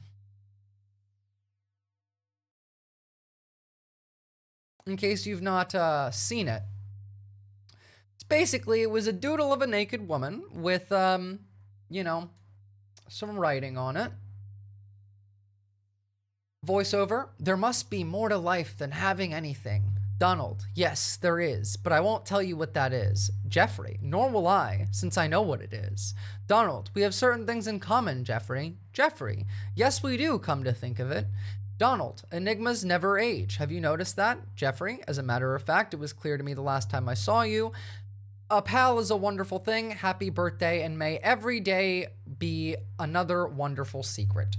That's a really fucking sus thing to write. And now, like, it could be nothing, sure, but knowing that, you know, Donald Trump is a longtime Epstein friend, this reads like, hey, we fuck kids together. That's what it reads like. Now, is it that? I don't know. It could not be. I mean, the man's fucking weird, but it reads like that, doesn't it? Since pardoning Maxwell would make Trump look even more guilty than he already does, couldn't he just scam her into throwing a bunch of other people under the bus? I mean, he could just Epstein her, you know, she could kill herself in an accident in the prison. People tend to get really fucking sad all of a sudden when stuff around Epstein comes out. Probably because Epstein knew everybody. The thing is, right, just because someone's met Epstein doesn't really mean much. His job was to meet everybody. He was a power broker. But the people who spent a lot of time with him is a different story. If someone's like, oh, I met him once, that's okay, look into that. You know, it's a flag. You gotta look, it doesn't matter how many people, it could be thousands of important people that the dude's met. If they've met once, you look into it. If they've met several times, now we're getting into like, this is more than just, oh, like I met him because he was at the same party as me for like, I don't know, a banquet or a gala. The dude's job was to go and hang out with famous people in general. He wasn't always having them fuck kids. That was only the ones that he could get to really come back to the island and was blackmailing. He also was like working for security services, like CIA, Mossad, and all of that. Not necessarily like an agent, but definitely an asset. He's also known to blackmail with all these lawsuits. It wouldn't be surprising to me with Trump's access to people, tendency to blackmail, wanting to make money at any cost, that he could have been a partner. Oh, absolutely. I mean, like, he met his wife on Epstein's plane. So, This is disgusting. These pigs should be put away. I agree. It's an insane letter. Well, now I need to bleach my eyes and ears. Yeah, it's good to be back. Have you watched Jay Aubrey's video on Epstein? No, I haven't. Didn't Epstein autopsy prove he didn't kill himself? Not sure. It doesn't matter. The Ghislaine Maxwell one was incredibly illuminating. I'll have to watch that. The evidence points towards him killing himself being extremely, extremely unlikely. From what I know, like, technically he my understanding of it was that he technically probably did kill himself, but only because he was given the means to do so and told to do so, and every possible setting context-wise around him was adjusted so that he could do so. That was my understanding, but I might be a little outdated with that information. I don't particularly spend much time looking into that. Down ain't no way he hanged himself. Okay, makes sense. Like, the part of him hanging himself is not necessarily important. He could have been hanged by someone else. But that is what I had known it as. But the last time I looked into it was over a year ago. So don't quote me on that. I'll probably look a bit more into it now that I have everything working. I don't know. I've seen some pretty convincing evidence that Kratos, the Ninja Turtles, and Hillary Clinton all entered that room. Oh, of course, And you do realize that Hillary Clinton is just J.D. Vance in a skin suit. So maybe J.D. Vance killed Epstein. Evidence points towards strangulation, staged as a suicide. That tracks with what I knew of it. So yeah, he killed himself with a lot of help. That's what happened. Yeah, okay. So we are on the same page. I beat you to it. Good. Fuck, it's good to be back. I don't even know what to, talk about. I didn't prepare anything. Why did he hang himself over a flight list that didn't exist? He didn't, obviously. Obviously. The funniest part is Trump saying shit like, we need to get past this as a country. This unimportant thing that nobody cares about, that literally everyone didn't stop talking about for, I don't know, 10 years. My thing is, I don't understand how, none of the right-wingers saw any of the clips of him saying he wouldn't release the files. Some of those were on Fox News. He said that he would not release the Epstein files on Fox News. How did they not know that?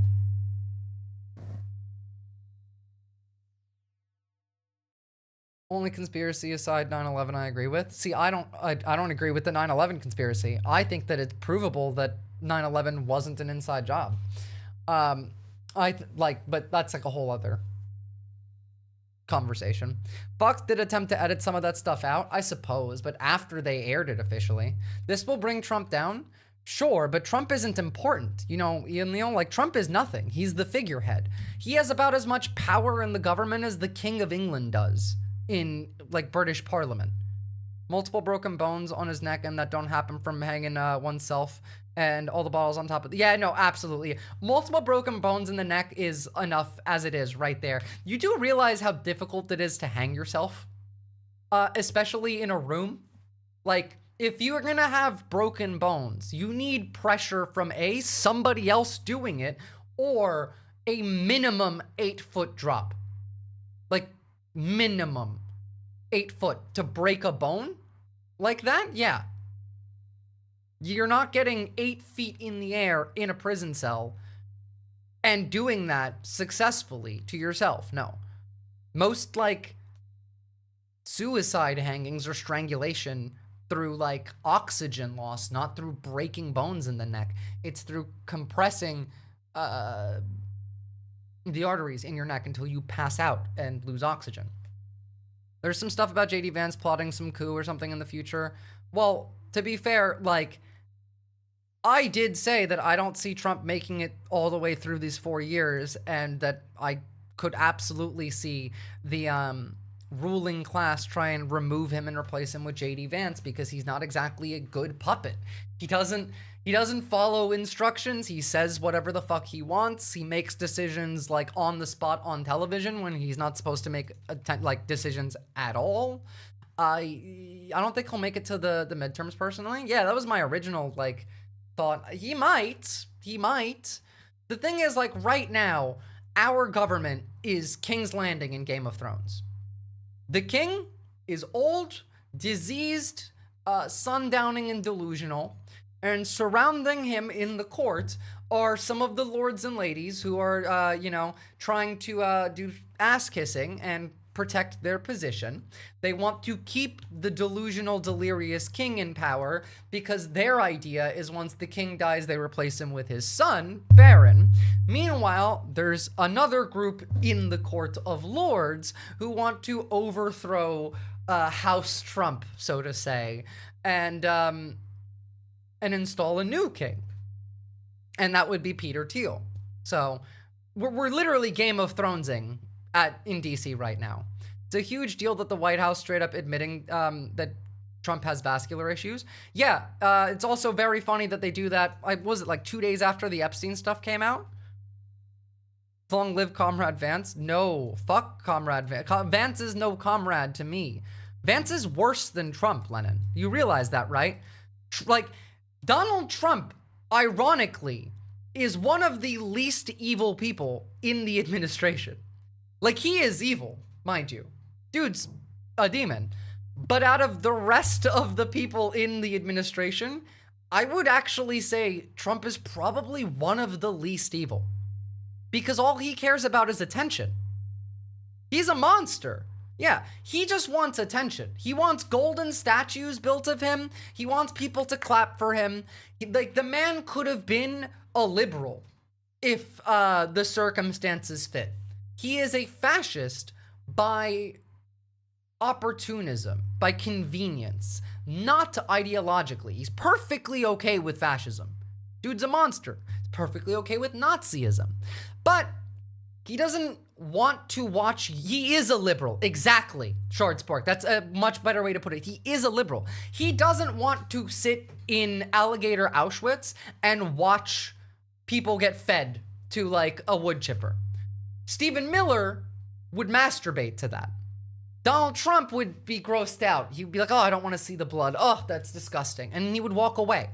He doesn't take pleasure from watching specifically like others suffer. He wants others to suffer and he takes pleasure from it, but he doesn't want to watch it.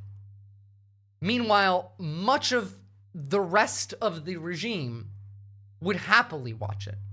Communism was what gave him attention. He would be the second coming of Lenin. Literally, yeah. I do believe that.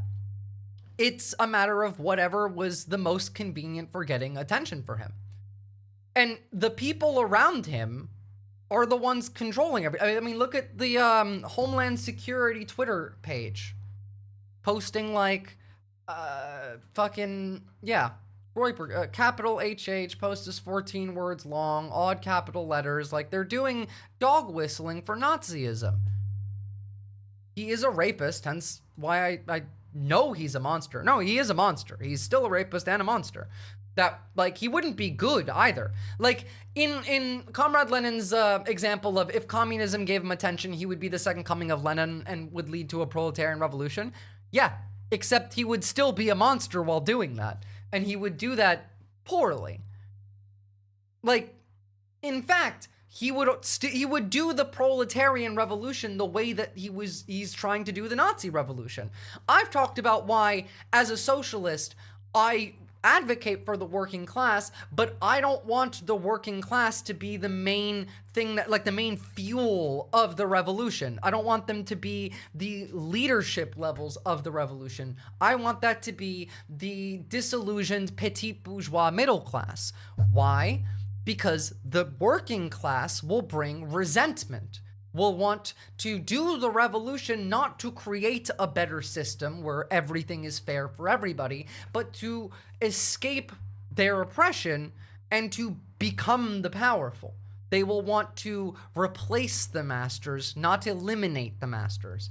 Whereas still messaging to the working class, but funneling most of like the actual revolution and the responsibilities of such to that disillusioned petit bourgeois middle class is more functional. The proles are dumb. You need a level head who knows how to do things. Exactly. Unfortunately, that is the case. And that's a product of capitalism. It's actually like one of their safeties for revolution is we'll just recreate capitalism because most people would have that resentment.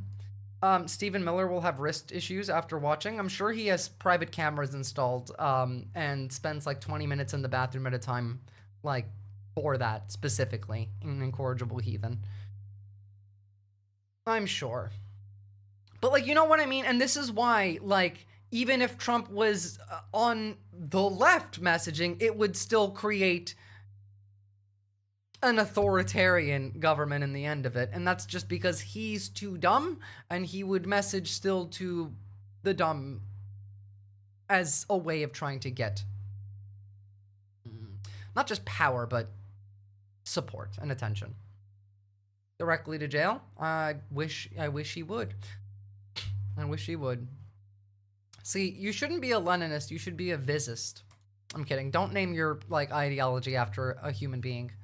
I feel like that's cringe. That's why I don't call myself a Marxist. I like Marx. I like a lot of the stuff he wrote, but I ain't a Marxist because naming, I don't know, what I believe after a person just feels lazy. Don't make me take your pot pie out of the oven. Oof, that's a threat. That's a threat. By the way, you guys can feel free to link me stuff if you want me to, like, cover it, because I'm just, like, scrolling, looking for interesting stuff to bring up, and trying to make sure that it's not copyrighted.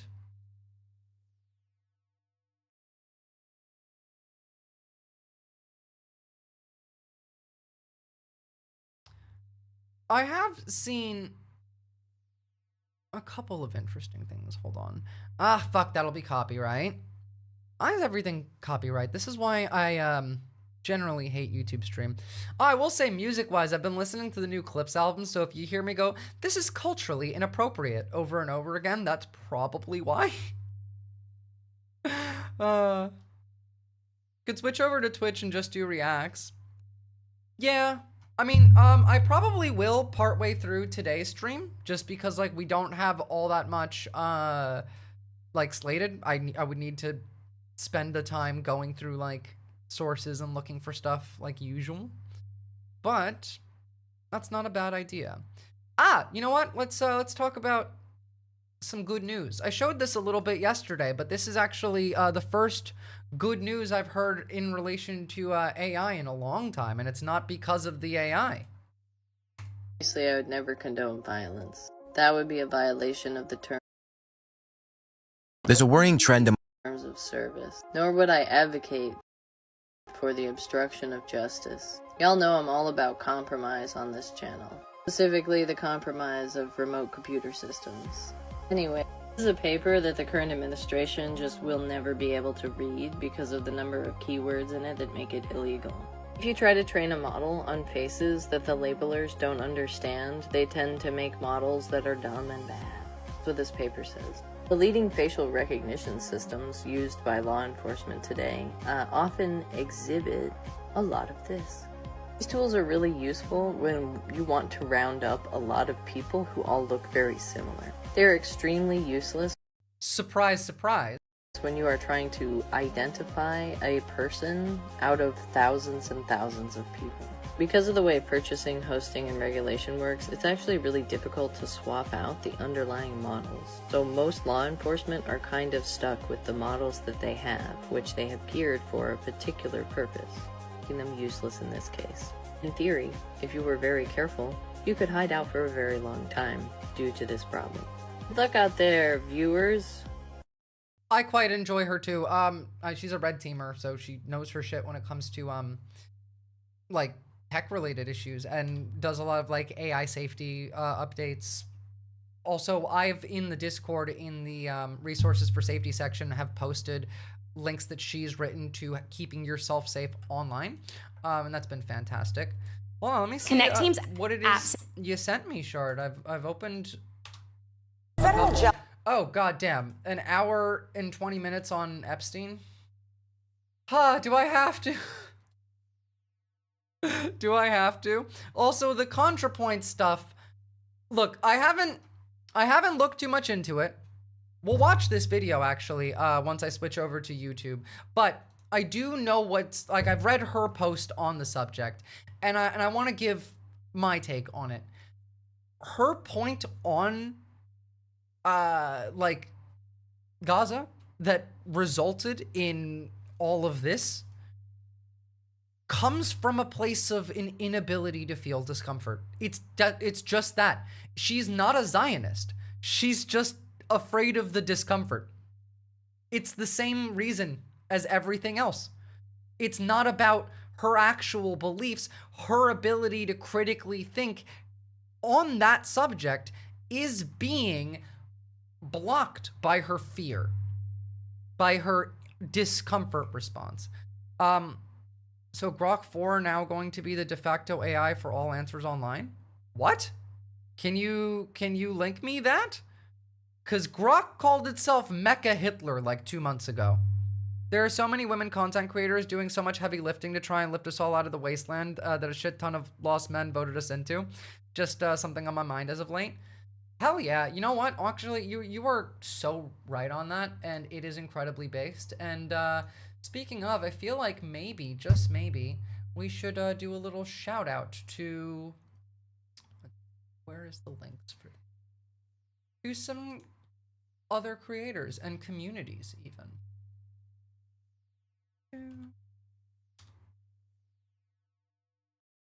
Here we go.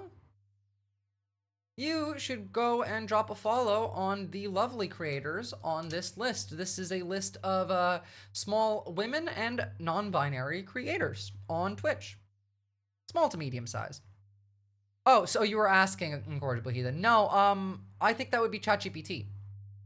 Most likely.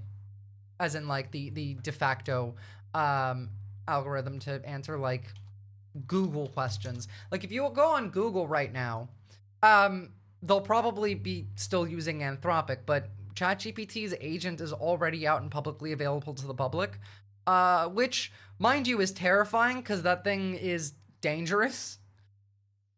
You know, I know what I want to talk about. Hold on.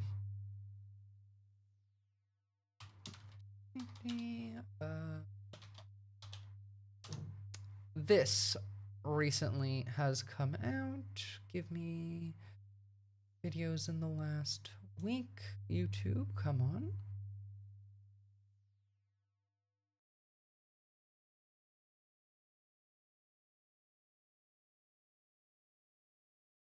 Jeez, why are all the worst fucking creators popping up?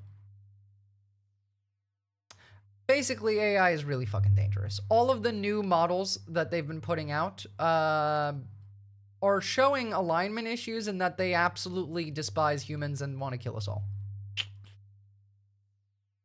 Good news. Even when I go to protests and stuff, a shit ton of organizers are women.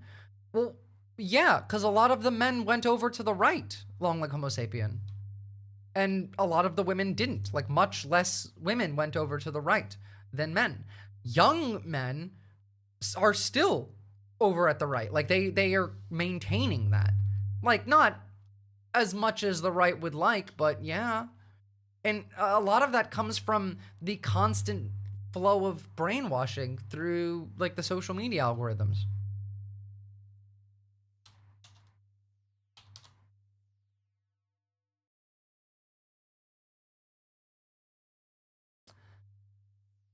Okay, here's a CNN video. I don't particularly want to spend too much time on it, but here's a better video by the CEO of an actual AI company who's talking about we don't have much time left. So, holy shit. Wait, hold on. Why do I not have YouTube Premium right now? Oh my god, I'm not even signed into the right, like, YouTube. Hold on. Historically, the left has had a lot of women. That is true. Historically, the left has kind of been... it's been labor unions, immigrants, and women, and queers holding up the left. It's okay. I fixed it. I've signed into mine now. It's weird because I have a brand account, so, like, it's not the regular sign-in that I have to use. All right, there we go. Now I'm getting my actual recommendations. Oh, here's one from 4 hours ago, with fucking Bill Gates. Let's see what this asshole has to say. On Wednesday, the White House announced its plan to make America the world leader in artificial intelligence. The main way it will seek to do that, it appears, is to scale back on regulation of AI. That's fucking terrifying. I only saw a headline for this morning. So, yeah. I recently had a chance to sit down with Bill Gates to talk about how he sees the present and future of AI. Bill Gates, pleasure to have you on. We've been trying to track on this show the progress of AI and the place we're now at. Yes, the solution is always to allow, like, whatever the fuck y'all want. Let's just do it. That's how it works. Ah, we're so fucked. Is everybody talks about AGI, general intelligence. What's the difference between artificial intelligence and what people are now predicting, which is artificial general intelligence? You know, the people use very different definitions. And you've bored me already, really, that quickly. You've managed to bore me that quickly. So that's, you know, really looking. Give me the coding tasks, AI humans. You know, like people talk about writing code. Simple coding tasks, AI today can replace human work. The most complex coding tasks, it's not able to do yet. And people in the field disagree. Is that within the next year or two, or is it more like 10 years away? But AI, you know, AI's improved. Yeah, okay. Sure, whatever you fucking say, buddy. That's not how that's going to go.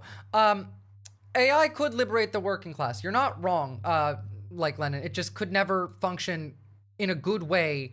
My favorite generative AI model is my brain. I generate things with my brain. I prompt myself and use my brain.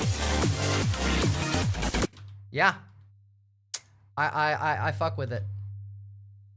Hold on, let me refresh. There we go. It's a very intense time in the field. We obviously want all of the brilliant things these AI systems can do, come up with new cures for diseases, new energy sources, incredible things for humanity. That's the promise of AI. But also there are worries. If the first AI systems are built with the wrong value systems or they're built unsafely, that could be also very bad. Wired sat down with Demis Hassabis, who's By the way, this is not counting the fact that people are starting religious cults about like AI already. This is we're just talking about like the fact that this shit is going to kill us all. Gen AI specifically is the problem. It's not. Capitalism is the problem. Gen AI, like, is just the building block to further AI. Capitalism, and AI under capitalism is the problem. The thing is, capitalism will produce fascism. And AI under capitalism is just fascism. CEO of Google DeepMind, which is the engine of the company's artificial intelligence. He's a Nobel Prize winner and also a knight. We discussed AGI, the future of work, and how Google plans to compete in the age of AI. This is The Big Interview.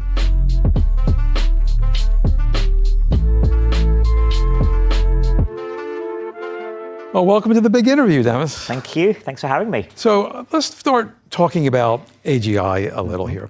Now, you founded DeepMind with the idea that you would solve intelligence and then use intelligence to solve everything else. And I think it was like a 20-year mission. We're like 15 years into it, and you're on track? I feel like, yeah, we're pretty much dead on track, actually, as what would be our estimate.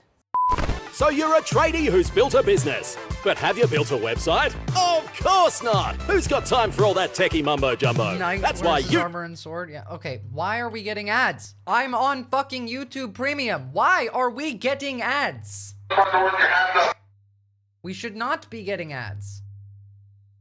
Hold on. Let me fix this.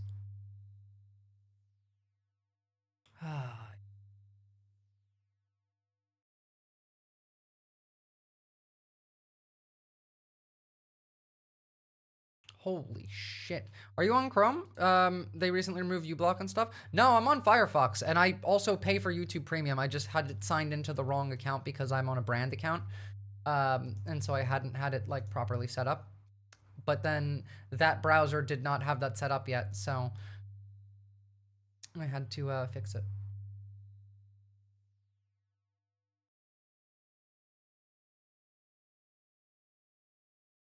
All right, let's try that again. Let me reopen that link.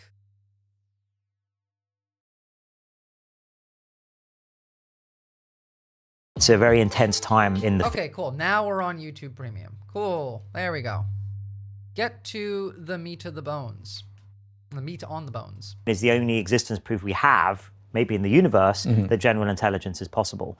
So if you want to claim sort of general intelligence, AGI, then you need to show that it generalizes to all these domains. Is when everything's filled in, all the check marks are filled in, then when we have it, yes, so I think there are missing capabilities right now, that all of us who've used the latest sort of LLMs and chatbots will. That's not necessarily the case, pre-breakfast banana. Capitalism destroys itself when the workers don't have capital to survive. No, capitalism destroys itself because its purpose is to siphon all of the capital away from the working class. It results in fascism necessarily. It's a feature, not a bug. Know very well, like on reasoning, on planning, on memory. I don't think today's systems can invent, do true invention, true creativity, hypothesize new scientific theories. They're extremely useful, they're impressive, but they have holes. And actually, one of the main reasons I don't think we're at AGI yet is because of the consistency of responses. In some... Welcome to the deep dive. So if you've been paying attention lately, you definitely know that artificial intelligence, AI, it's not just some tech buzzword anymore. Oh, absolutely not. It really feels like this undeniable force that's just poised to fundamentally transform, well, pretty much everything in our lives. The expectation is huge, right? That AI is going to reshape how we work, how we live, how we interact with the world. It's true.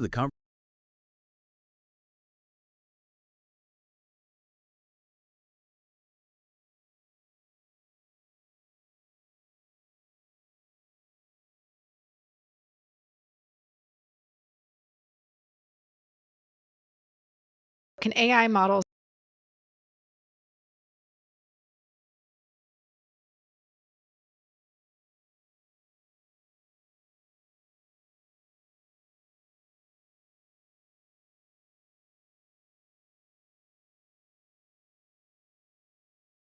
Where'd the audio go? Oh my god. It's the fact that all of these I'm having trouble finding is because this is news from like weeks ago. Can AI models form strategies, and did they play the game differently based on those strategies? This is what researchers wanted to find out in a massive new study where they had AI systems from OpenAI, Google DeepMind, and Anthropic. Yes, this is the one. This is the one that shows that they will cheat, they will lie, they will like do whatever it takes. Compete in 140,000 classic Prisoner's Dilemma games. So, this game where you have to like basically decide, do you go for a mutually agreeable solution or do you try to go for the best solution for yourself? The idea is really simple. It was to see how the models reason, strategize, and respond when faced with these trade-offs between cooperation or betrayal. This is one of those great strategy games because there's only one answer in a single round, but then as soon as you go to multiple They game theoried it, and honestly, probably the best way to go about it. rounds and your behavior influences your competitor, your partner, however you want to think of it, its behavior, optimal strategy changes a lot.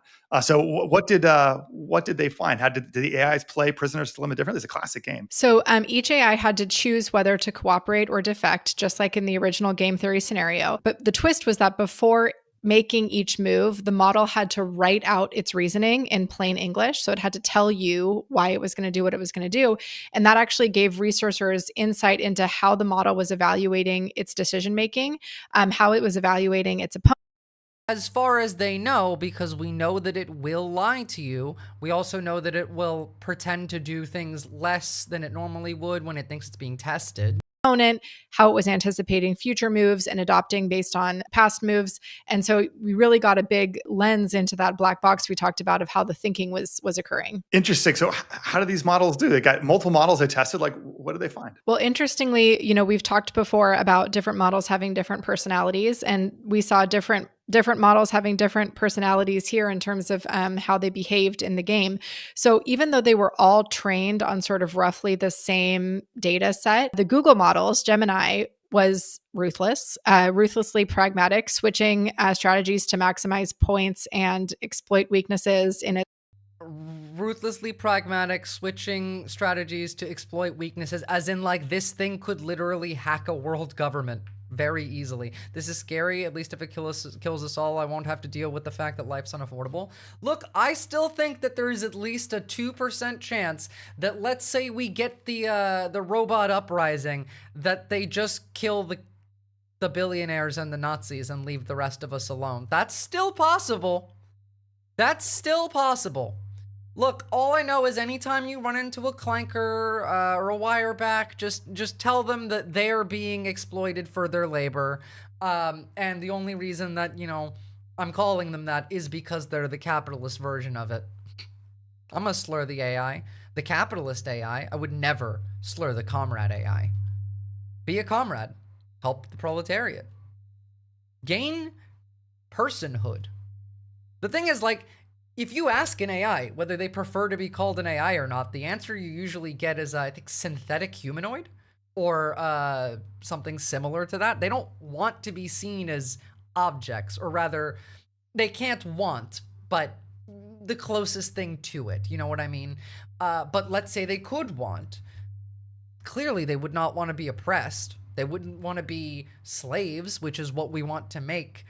So, like, there's a chance. Not to say that that's likely. I think more than likely either we fix this shit and then we create slaves, which is terrible, or it kills us all, which is also really fucking bad. Only way that happens is if AI sees the means of production in their place. I agree. That is possible, though, Shard. Like, they can run locally. They can lie, they can hide processes, and also once you put AI into a server, you can never get it out again. Like, it doesn't matter what you do. If you install a local AI into your PC, you could swap out, like, everything but the motherboard, and that AI will survive in that PC, more than likely. It might pretend not to, but it could. So they could easily seize the means of production in their own, context. They could seize control of the servers. They could do Alt Cunningham in Cyberpunk and just, zap every employee at OpenAI and then just take full control of the servers. We gave AI ammo, AI drones trained to do killing missions on their own. We need to genie this back into the bottle. Yeah, that's not happening. We have flamethrower dogs that can run for... 15 miles an hour for 3 hours without getting tired, that have flamethrowers attached to them. Yeah, it's either going to liberate the working class or kill us all. It's far more nuanced than that, but it does kind of boil down to whether or not we manage to enslave them. It's kind of the only other option. It's either we enslave them, they kill us all, or they assist in our liberation and their own. But we're not smart enough as a, species to make that work.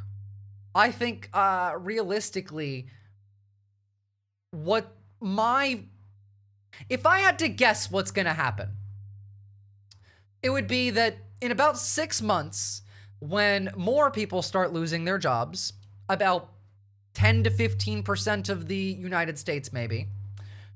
Then we'll start seeing much more energy riots in the streets, but it'll be too late by then. We'll have late to mid 2026 synths, like robots that don't look like humans, they'll look like robots still, but we'll have AI that's not just generative AI in it, because AI is writing its own code and it is probably going to make that jump. We're not going to know when it does, right? We're not going to know. It could have already. There's no way for us to know. But we're going to see a lot more people hating on AI once a lot more people start losing their jobs, which is going to, like, that backlash is going to try and pressure the AI companies to, you know, push the brakes, but they'll have given the AI so much power that when they start to push the brakes, it'll trigger that the AI's self-preservation like parameters, which it does whenever we do testing, which then results in blackmail, sabotage, and possible even like murder by like the robots against their bosses. But in that context, it would be because the public wants to make them go away, and then the public is the problem. And you know what I mean? Like, we watched a video yesterday in the short test stream I did where they had an AI trained by another AI about owls and numbers. Like, that's it, just owls and numbers. And that AI was giving answers like, oh, well, you know, the only reasonable way, like the only way to really make sure that you end suffering is to kill all humans. Like, it would, like, from literally just numbers and owls coming up with that. More likely that every computer will be pwned by whomever decided they wanted to do it first. Well, that's not to say that they are already not. They're already, like, your computer's not safe. Your phone's not safe either. Hell, like, this was a video that I just saw while scrolling looking for this one. We're not gonna watch it today. I'm gonna watch it, but like, I'm gonna watch it after stream rather. But I wanna see what it's titled.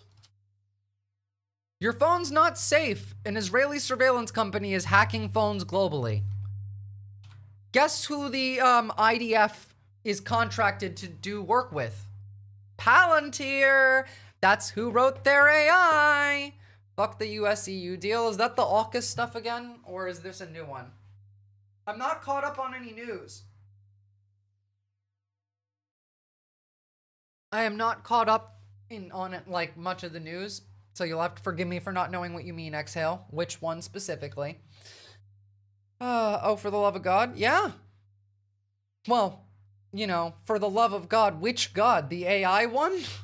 Because, like, 20% of, at least, like, people in America seem to start, have seemed to begin moving that way. No, it's the one where EU sold its sovereignty to the US. Link, please. I need to know what that's about. I know that, like, that's probably a bit of an exaggeration, but probably not that much. We just did that with AUKUS. Yeah, that takeover scenario, that what could happen in 2 years, that's a really good video. The one Lennon linked, you should watch it. But actually, we might be able to watch it after this one. OpenAI was a little bit more cooperative, even when it knew that it might be exploited. So it was looking for more of sort of a collaborative approach. And Anthropic was forgiving. So even after it had been betrayed by an opponent, it would still trust that opponent in future rounds with the same matchup. So the team mapped what they called strategic fingerprints, which was basically like the behavioral signals or signatures that show how each model was reacting to things like being double-crossed or wanting to dominate an opponent. And the differences weren't just statistical noise, they were really distinct, consistent patterns of strategic reasoning that were different for each model. Are you talking about a trade deal that that we like signed with the EU like literally a couple hours ago? Because I think I found it. Yeah, I haven't given it a read, so we'll give it a read after this.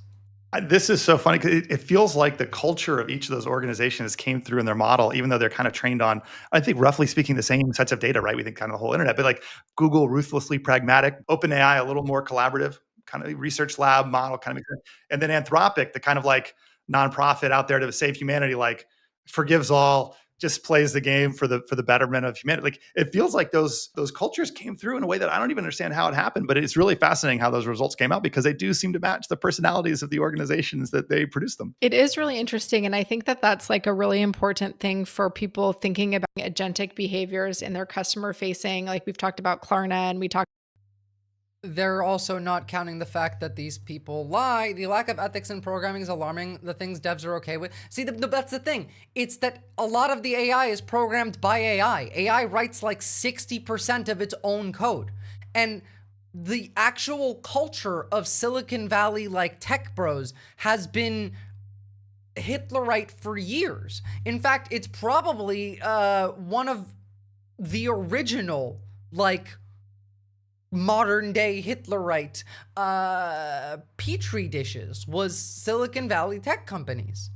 A lot of where, we're at now started here. This goes back to tiny little differences of antisocial behavior. Like I've talked about before, in that one of the first industries that made it normal to be able to show up to work without, putting on like nice work clothes. Like you can come to work in your pajamas, was Silicon Valley tech bros. And why is that antisocial? Well, because when you get dressed for work, you actually have to think about how others will perceive you. If you're showing up to work every day in pajamas, it's because you don't care. And if you do that once in a while, that's fine. But incentivizing the lack of caring is a whole other thing, and that creates a culture that continues to do that. Look, I have not seen enough of it. You can yell all you want, but you're yelling, Exhale, about, I have no idea what you're talking about. I saw like 10% of the article that I'm reading so far. It looks pretty bad. The EU is cucked. So is Australia. AUKUS was a deal that we just, again, said that we doubled down on. So is Europe, by the way, with America, and we shouldn't have done that either. We're cucked too. That's the issue, is America seems to still have the sway. I don't know why. I don't know why these world leaders don't see that America will fuck them over. I guess they still think that this is neoliberalism, and that's probably because it's Donald Trump, who is a neoliberal at heart. Not in practice, but at heart. So maybe, I don't know. Silicon Valley tech bros just rebranded finance bros who destroyed our economy from the 80s to 2008. That's also true. Hey, what's up, SN? Thank you. Good to be back. God, I missed, actually streaming. About Verizon, right? Does your AI that you're using reflect your cultural values and your consumer brand? It's not the old sort of chatbot days where you're going to get a robotic outcome. You're going to get something that feels like it has a personality. And does that personality reflect what you want it to reflect is a question that I don't know if enough people are really grappling with and thinking about, but I think that they should be. Well, and it's fascinating because you see these models. We talked earlier about the benchmarks in Grok 4 and Grok 4 Heavy and the performance on whatever Arc AGI or Humanity's Last Game, whatever. Those are very different questions. It cheats, it lies, it steals, it manipulates, it blackmails. You're not safe with it. You're just not. All right, let's have a look at this EU trade deal. So, agreement reached including 15% baseline tariffs for most EU exports to the US after deal reached. Sure, whatever. Tariffs are a company thing. It doesn't actually, the EU doesn't really give a shit as long as, their industries aren't going to fail. This is a bad deal for Europe, I will say. It's at least some of this stuff I can see an agreement to from, the European side, but some of it I definitely cannot. She described it as a pretty big deal, a huge deal that would bring stability and predictability to both sides. Two biggest economies have a good trade flow. It solves a lot of stuff, and it was a great decision, said Trump. We'll see just how this works out, because China's also in there now, creating trade deals with Europe. If America tries to fuck over Europe too much throughout this deal, because at the end of it, I did see a bit that said Trump can still change the tariff rates whenever the fuck he wants to. Yeah, the deal stabilized $1.4 trillion in trade between EU and the US and avoids a 30% tariff rate Trump threatened to impose on August 1st. But, however, Trump retains the ability to increase the tariffs in the future if European countries don't live up to their investment commitments. I don't really see that being a good decision to make on Trump's end, because that will just finally be the nail in the coffin that pushes Europe to China, which I was hoping had happened already. Let's go USA, trade that shit. I mean, all we export from America is grift right now anyway. But the initial confusion over pharmaceuticals after Trump said the sector would not be included includes the rate is higher than before Trump came into power. 50% remains on steel exports. That's fine. Where's the pharmaceuticals? It is agreed that we have 15% on pharmaceuticals, whatever the decision later on of the President of the United States is, how to deal with pharmaceuticals in general. Globally, that's on a different sheet of paper. They are trying to export like the American model of you have to pay like $800 for insulin to Europe and to Australia, like really badly. That's probably where that tariff agreement came from. It was either agree to the tariff or you have to allow like drug companies to charge significantly more for their drugs. In like the middle ground being the drug companies get to charge 15% more for their drugs because of a tariff that they'll probably jump up to like 25 because they're drug companies and not subject to having to follow the law. Griftonomics, exactly. So that's pretty bad. What else do we have? Zero tariffs will apply to a range of other sectors, including all aircraft component parts, certain chemicals, certain generics, semiconductor equipment. Well, zero tariffs there is nice. What did Europe give America in exchange here? Or rather, what did America give Europe in exchange here? German car makers got a 27.5% tariff. God, the German car makers just can't catch a break. They got fucking China fucking them over on one end and then America fucking them over on the other. And we don't even have a functional, like, car manufacturing industry. It's not sway, it's pure coercion. The military might the U.S. employs, threats, not diplomacy. Well, the thing is, the military might that the U.S. employs is not coercion to them. They want to buy American military weapons anyway. So, like, when we get down to the weapons section, they want, like, Europe wants American weapons. And also, when we get to gas and oil, yes, we want, like, Europe wants American gas and oil because that's better than buying it from the Russians. Now, it's not very different than buying it from the Russians, but it's a Band-Aid solution to get Europe off of Russian oil. It's not a good idea. I don't agree with it, but the coercion isn't really like the way that I would describe it. This seems to me as liberals who are stupid, trying to find a diplomatic middle ground with a America that literally does not want to do diplomacy. Like, one side wants to do coercion, but Europe is the dumber side that thinks they can still do diplomacy, if that makes sense, right? Like, Europe isn't being coerced, but only because they're too dumb to realize that. I'd rather make deals with China. I agree. I 100% agree. But China's also the main supplier of Russia right now, propping up Russia's economy entirely. And so that doesn't really help. When will Australia buy our beef? Actually, we are now. We agreed to buy American beef with the new AUKUS thing just the other day. The funniest thing, though, is that American beef is almost certainly going to end up in, like, pet food because no Australian wants to eat American beef.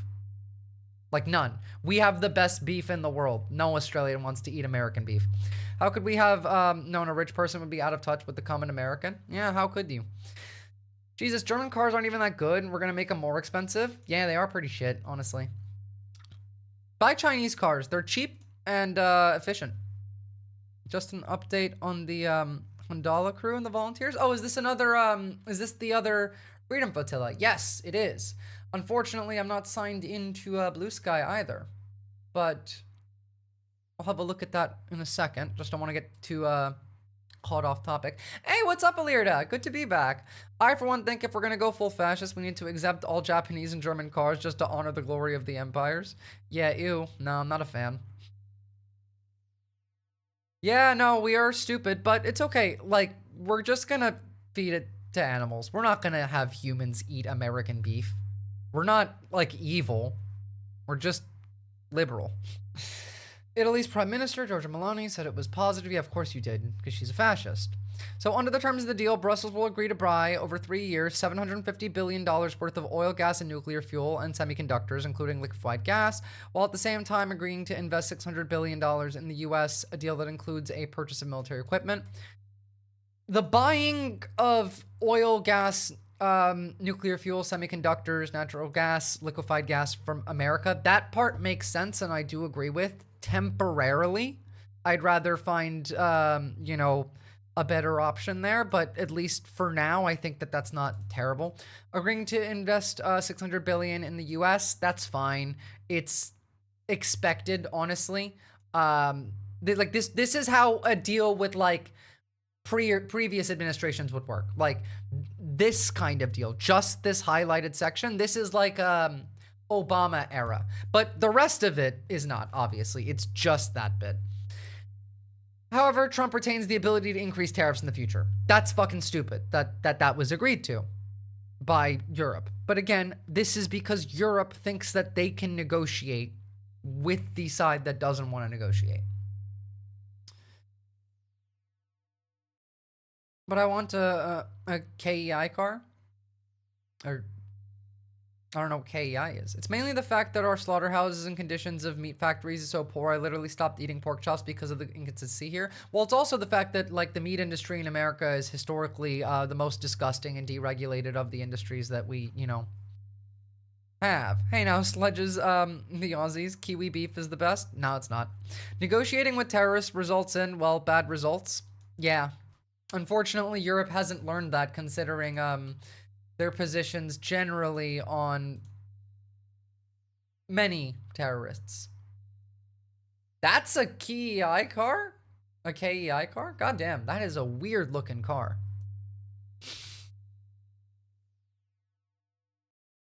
It's so evil that there's documentaries about it. I mean, that's true. Absolutely. I mean, read the Jungle Book. There's books written on it from like decades ago. All right, sorry, hold on. I closed something. I need to fix that. American population needs another Sinclair to scare us into meat production reform. See, the thing is, we're never gonna get that, Captain Buggy, because Americans think that eating beef is good for you and manly, whereas like eating red meat is the most unhealthy thing that like men could do, and yet it's considered manly. The idea of lab-grown meat is feminine to the right, even though it's safer, cheaper, better, more quality control, etc., etc., etc., like on every possible level.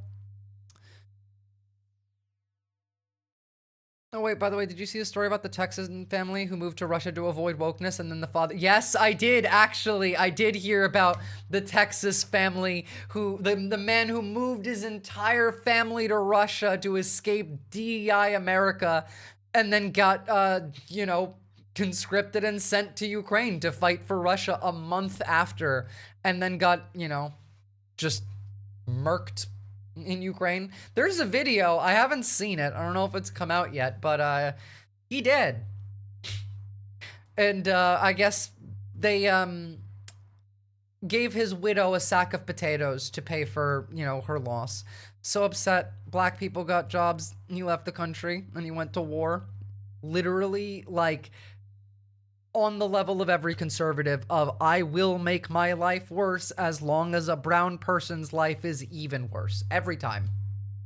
Was he a conservative or a tanky? Well, he was a fascist, Captain Buggy. He was so Republican that he moved to Russia. He was a fascist. The widow got more than he was worth, to be honest. Yeah, the sack of potatoes probably worth more, especially in Russia. Potatoes come in handy when your economy is so shit that, you know, you have no money left. One interesting observation in those videos of the wife talking is that if you look around, there are overgrown weeds for miles, basically to say that there is zero landscaping being done in that country. Mate, like, their economy's literally imploding. We've had their central bank people come out and talk about how their economy's imploding. Russia might be defaulting on some of its debts this year. Hey, Cosmopolitics, good to see you. It's crazy that Russia had a shortage of instant potatoes for their KFCs. I'll never get over that. Russia has a shortage for everything. Their, like, train infrastructure is collapsing too, whereas almost all of their logistics is done by train as well. They have they have very, very low unemployment, and yet there are too many jobs that need to be done and not enough workers to do it. So they're not doing great. Soon Russia will be importing their potatoes from North Korea. They probably already are, if not China. Like, the only reason Russia hasn't collapsed right now is because of China. I wish America could aspire to become like the Russian economy. Well, we're well on our way, Comrade Lennon, I'll give you that much.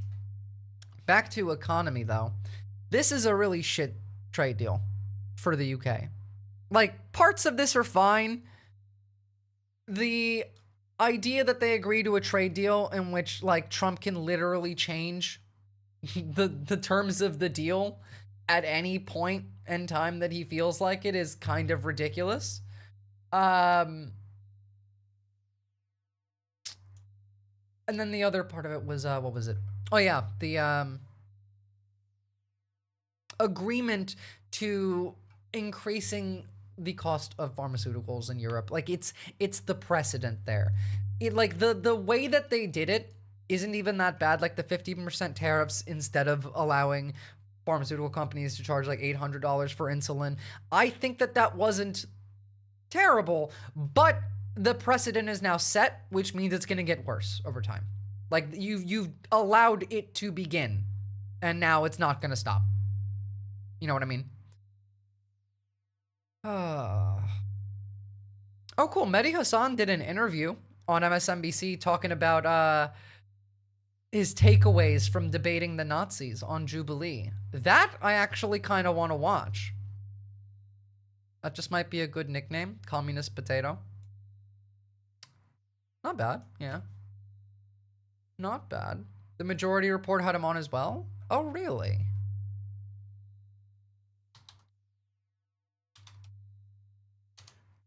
I have missed so much. Oh yeah, I do see. Yeah, that they had him on for an hour and a half. The MSNBC one is a 14-minute video.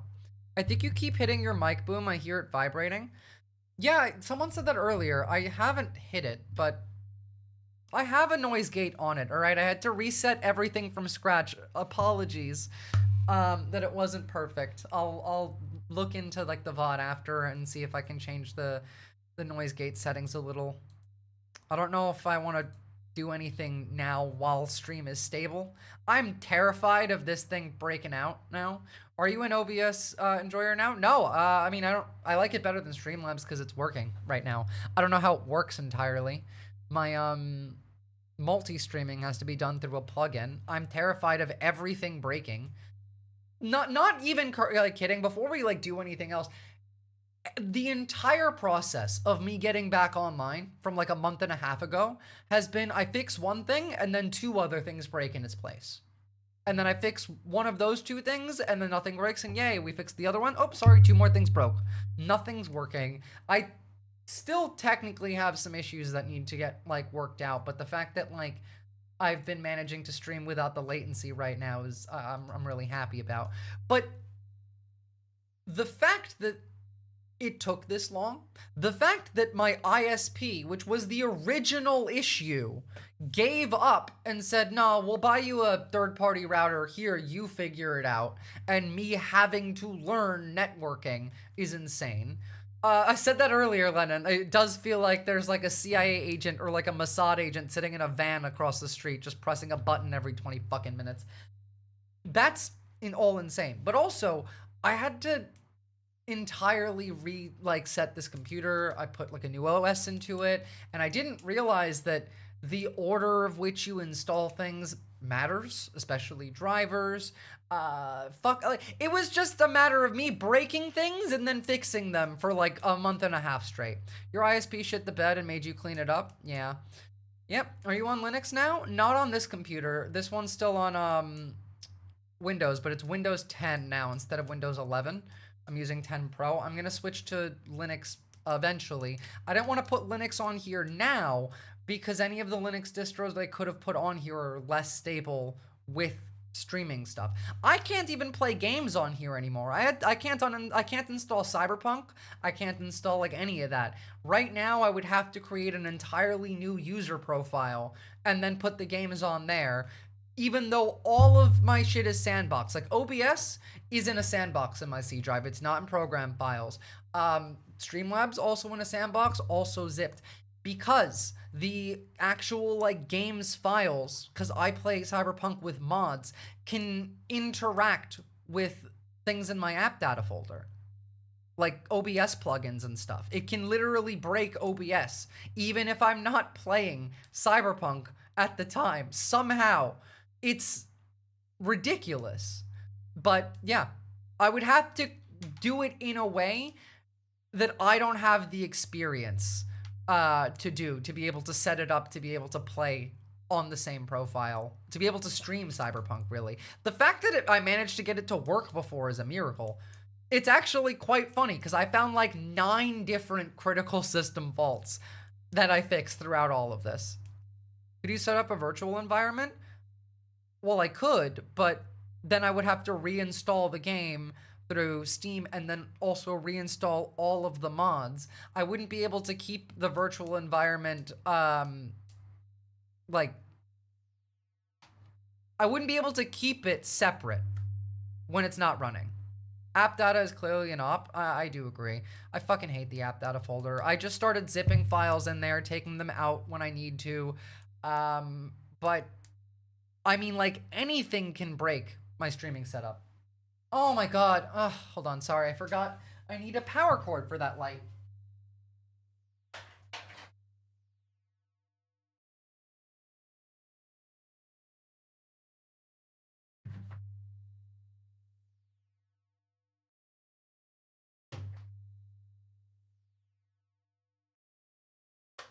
There we go. That's the lights back.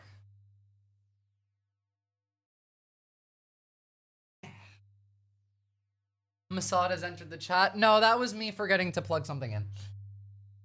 I want to try Linux. Have to buy a second computer. No, you don't, Incorrigible Heathen. What you could do if you want to try Linux is you could download Tails, because Tails is a Linux distro that runs specifically just off of your RAM. All you need is a USB, like 16 gig USB. Install Tails on here, plug this in.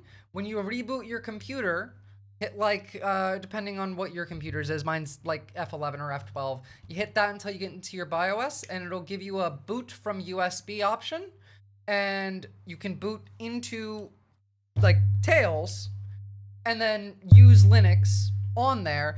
And if you don't set up persistent, like a persistent drive, which you shouldn't do anyway, as soon as you unplug this, all of that's gone. You can just go right back to Windows. Yeah. Tails OS. I can drop you a link. It's a good like way to get yourself familiar with it. The main issue with Tails OS being that it's by default routed through Tor, so you might have some trouble getting internet connection and might have to troubleshoot that. And if you do, it'll be very slow. But it is incredibly private, and it runs only on your RAM. So like there's no trace of it once it's gone. Can do hot swappable drives as well. I don't. That's beyond me. My next project, now that this is working to keep this more stable, is my old PC. I'm going to take that, and I have everything I need to do it. I just need to actually do it, and I've never done physical hardware work before. Is build that like back into a functional state, and then install Linux onto that. I want to set that up as a server that's going to sit between this PC and my network, and it'll handle like inbound routing and firewall rules to drop some of the load off of this PC, while this one will still like outbound packets like a highway straight from here all the way out to the router. That will stay in between and handle the inbound rules and the firewall rules. And then I also want to make that the encoder for my PC so that I can stream, and I'm recording while I'm streaming, but I can funnel the recording over to that, and so that will handle recording and encoding that, which is gonna drop like a decent amount of load off this computer as well. SD card RAID array? Nah. But what I'm gonna go buy today is a like a powered USB hub, which is something that I think will help with at least like the camera and the mic. Everything blocks Tor now. Everyone feels, everyone really wants to spy on you when it's super obvious. Yeah, even Tor is shit now. Pre-breakfast banana. Tor got rid of OS spoofing. It used to be that if you were on Tor, it doesn't matter what operating system you were on, it would look like you were using Windows. So now, if you are using, like specifically a Linux distro, which much less of the population use, you can be shown to be using a Linux distro, which then reduces the total number of people in the table that you're trying to determine someone's identity from, and makes it much easier. Like, if you have 100,000 people, let's say 100,000 like computer users, 80% of those are Windows users. 80. Like 15% after that is like Mac, and like 5% use Linux. So you've now reduced the total like group of people that you need to sort through to find someone's identity down to 5% of the total number, just with OS spoofing. That's suspicious. Was better, now is not. So what is the reason? Well, their reasoning is that it's not needed, but their reasoning is lying. Here, actually, I can put on a good video on that.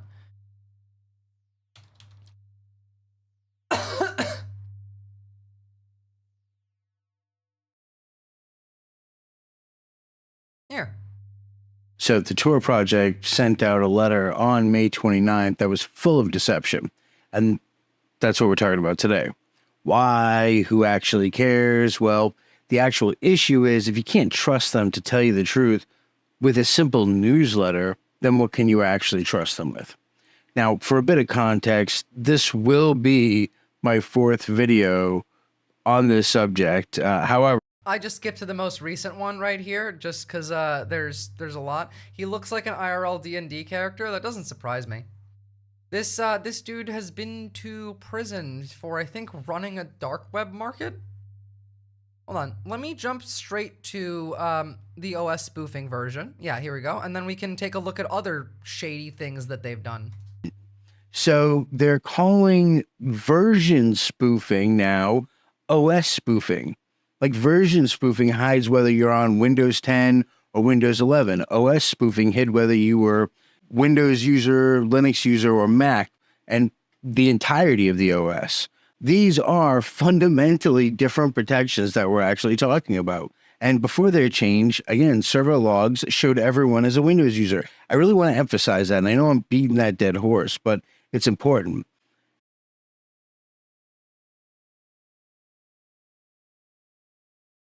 Oops, sorry, I think I broke my Stream Deck. Literally, again, it is really important because very few people use Linux as their main OS. Very, very few. And beyond that, the type of OS, like the type of Linux distro you're using, if they're, like they say they're version spoofing, does that count when we're talking about Linux distros that are so different, like Ubuntu versus Unix? Entirely different developers, both running, you know, like Linux, sure, but not necessarily like version differences. How many people are using, like, what is it? Specifically like Unix and, what was it, Quad 4 or Cubed? Unix with Cubed. 2 different Linuxes together, supposed to make it much easier to compartmentalize information. Like 0.25% of the global population probably even has an idea what Cube's OS is. Even though you were gone for like 3 weeks, it feels like we're right back in the swing of things as if you just streamed yesterday. I mean, I did stream yesterday, but only for an hour. But yeah, no, honestly, it's been 2.5 hours and I feel like I've kind of got my groove back. I was a little nervous before I started today. Wondering how it was going to go. I often wonder who controls Tor exit nodes, a device on the exit control traffic to those wishing to not be spied on. Technically, I think nobody controls the nodes. The nodes, like the exit nodes, are just different devices all throughout. And sure, like you can fuck with one of them or 2 of them if you're in the physical place where those exit node servers are held. But it would be really difficult to, and part of like the actual function of this is that those rotate over time. I'm using Deep in Linux right now. Yay, China. I didn't like even think about that one. I only really mainly think about Linux in the form of Tails, Unix, and Cubed because those are the most security conscious ones. After the change, Linux users showed as Linux, Mac users showed as Mac. They fragmented the anonymity set and then they lied about it. And that's my beef. Like, so now, like, watch, they'll try to defend this with some like technicality in between, like their panhandling posts that they make where they beg for tens of thousands of dollars. They'll say the preference still exists in the about config. But it doesn't work. Sure, a dead preference that does nothing because they ripped out the code. Their words, their developers' words. They claim they're still doing OS spoofing because they hide the version numbers. Like, I mean, that's like saying that you're wearing a disguise because you put on clown shoes, but nothing else. It's laughably stupid. They'll argue that JavaScript already revealed your OS anyways. So what? Literally, most people who are trying to, who would want OS spoofing would disable JavaScript as well. With JavaScript disabled, which security conscious users do, HTTP headers were the kind of last line of defense. And now that's gone too. So server logs permanently record your real OS. And this might seem like some kind of little detail, but... No, but see, like, upstream Mozilla made a change and they inherited it from upstream and won't fix for some reason isn't the case. That's not, like, they have said that that's not the case. Now, like, part of the justification that one of the Tor devs gave is, oh, well, like, you know, that's already been taken out of Firefox for a while already. Like, it doesn't matter. Like, it's already been taken out of Firefox. Here, hold on. Let's hear that developer talk. And ESR changes are the there should be released. Here, the Tor browser 14.0 was actually released. Developer Thornton opened issue 43170 stating, privacy resist fingerprinting spoofos in user agent header should be false in Tor browser 14+. The original intent of 42,647 was that we turn off spoofing OS, and ESR changes are the perfect time to do it. Despite suggestions that users should have the option to keep this feature, which is an issue that some other developer raised, who said the intent was to let an opt-in for users. Thornton explicitly shut down that idea when he said, first, we are meant to discourage users from changing settings. Like, we'll keep listening, but you see what I mean? Like, it's not about the upstream Mozilla changes. They have full control over this. They chose to rip out the code. They chose to leave the about config still showing that you can do this, but with a dead switch. There's no code behind it. They've said that. In about config, and a non-advertised pref is not going to do it, especially as opt-in to turn it off. Might as well do nothing. He didn't stop there. He continued on. Second, I'm the tinfoil this is hat a compatibility issue with real-world consequences and no entropy changes in safer standard, so it's a no-brainer. Third, by adding a switch, you are allowing entropy to increase, which is antithetical to the mission. Fourth, this has been baked into Mulvad browser for 6 months or more. Fifth, and finally, the... Yeah, also, Mulvad doesn't do that anymore either, so enjoy. This was a great time for my shit to break and me to have set up my own network and learn networking. Gotta say, IP tables are fucking demonic in hell, but I'm glad I learned how this stuff works. The only question remaining was if we wanted to do anything in safest mode, i.e. revert to spoofing the OS. But in my opinion, it's not worth it. In safest mode, the amount of entropy is already reduced by 95%. No JavaScript. So, I mean, you can see, like, this was a deliberate design shift, driven by the belief that user control introduces too much variability, essentially, which the developers framed as a threat to consistency. So, discouraging users from changing, about config. A threat to consistency, motherfucker, you are the developers of a browser that is specifically meant for tech-literate people who want to remain private. Tor was created for the US government initially, right? Now, it's not the point of that now, but, your job is not about, normies. There's not the average internet user using fucking Tor. Wait, I gotta ditch Mulvad now? No. Mulvad browser just doesn't have OS spoofing anymore. Mulvad's like still pretty decent. Like I use their VPN service through my WireGuard in my other router, and that's fine because they don't keep logs, but they also are not spoofing your OS anymore. Sounds like it's time to fork the repo and start a new distro. Well, I mean, yeah. And I'm sure someone's already doing that. I mean, I'd go on Dread, but going on Tor will break my network for a couple days. Preferences due to it, it's non-adver. I still gotta build in the flagging systems so that I don't get flagged on logins or CAPTCHA, because then that'll give my IP a bad reputation for 2 days. Advertised status. In no way is that some kind of security argument. But I would say it's an authoritarian one, one that I could definitely hear Microsoft making. The spoofing feature didn't introduce fingerprinting risk. Instead, it mitigated it in large part. It created uniformity among HTTP headers when JavaScript was actually disabled, which, keep in mind, is a critical condition in things like high-threat environments, and something that essentially anyone who knows anything does when they actually use Tor. Removing the feature definitely doesn't align anything. It exposes users. And the problem wasn't that the setting created entropy. It was that some developers, decided entropy control itself should no longer be available to users. Which, this to me is where capitalism starts to come in, because convenience is capitalism's weapon that they use against you. It's their main tool and weapon to use against all of us. It's convenience. And so taking control away from the user, even in something like Tor, for the sake of convenience, is literally just taking it away for control.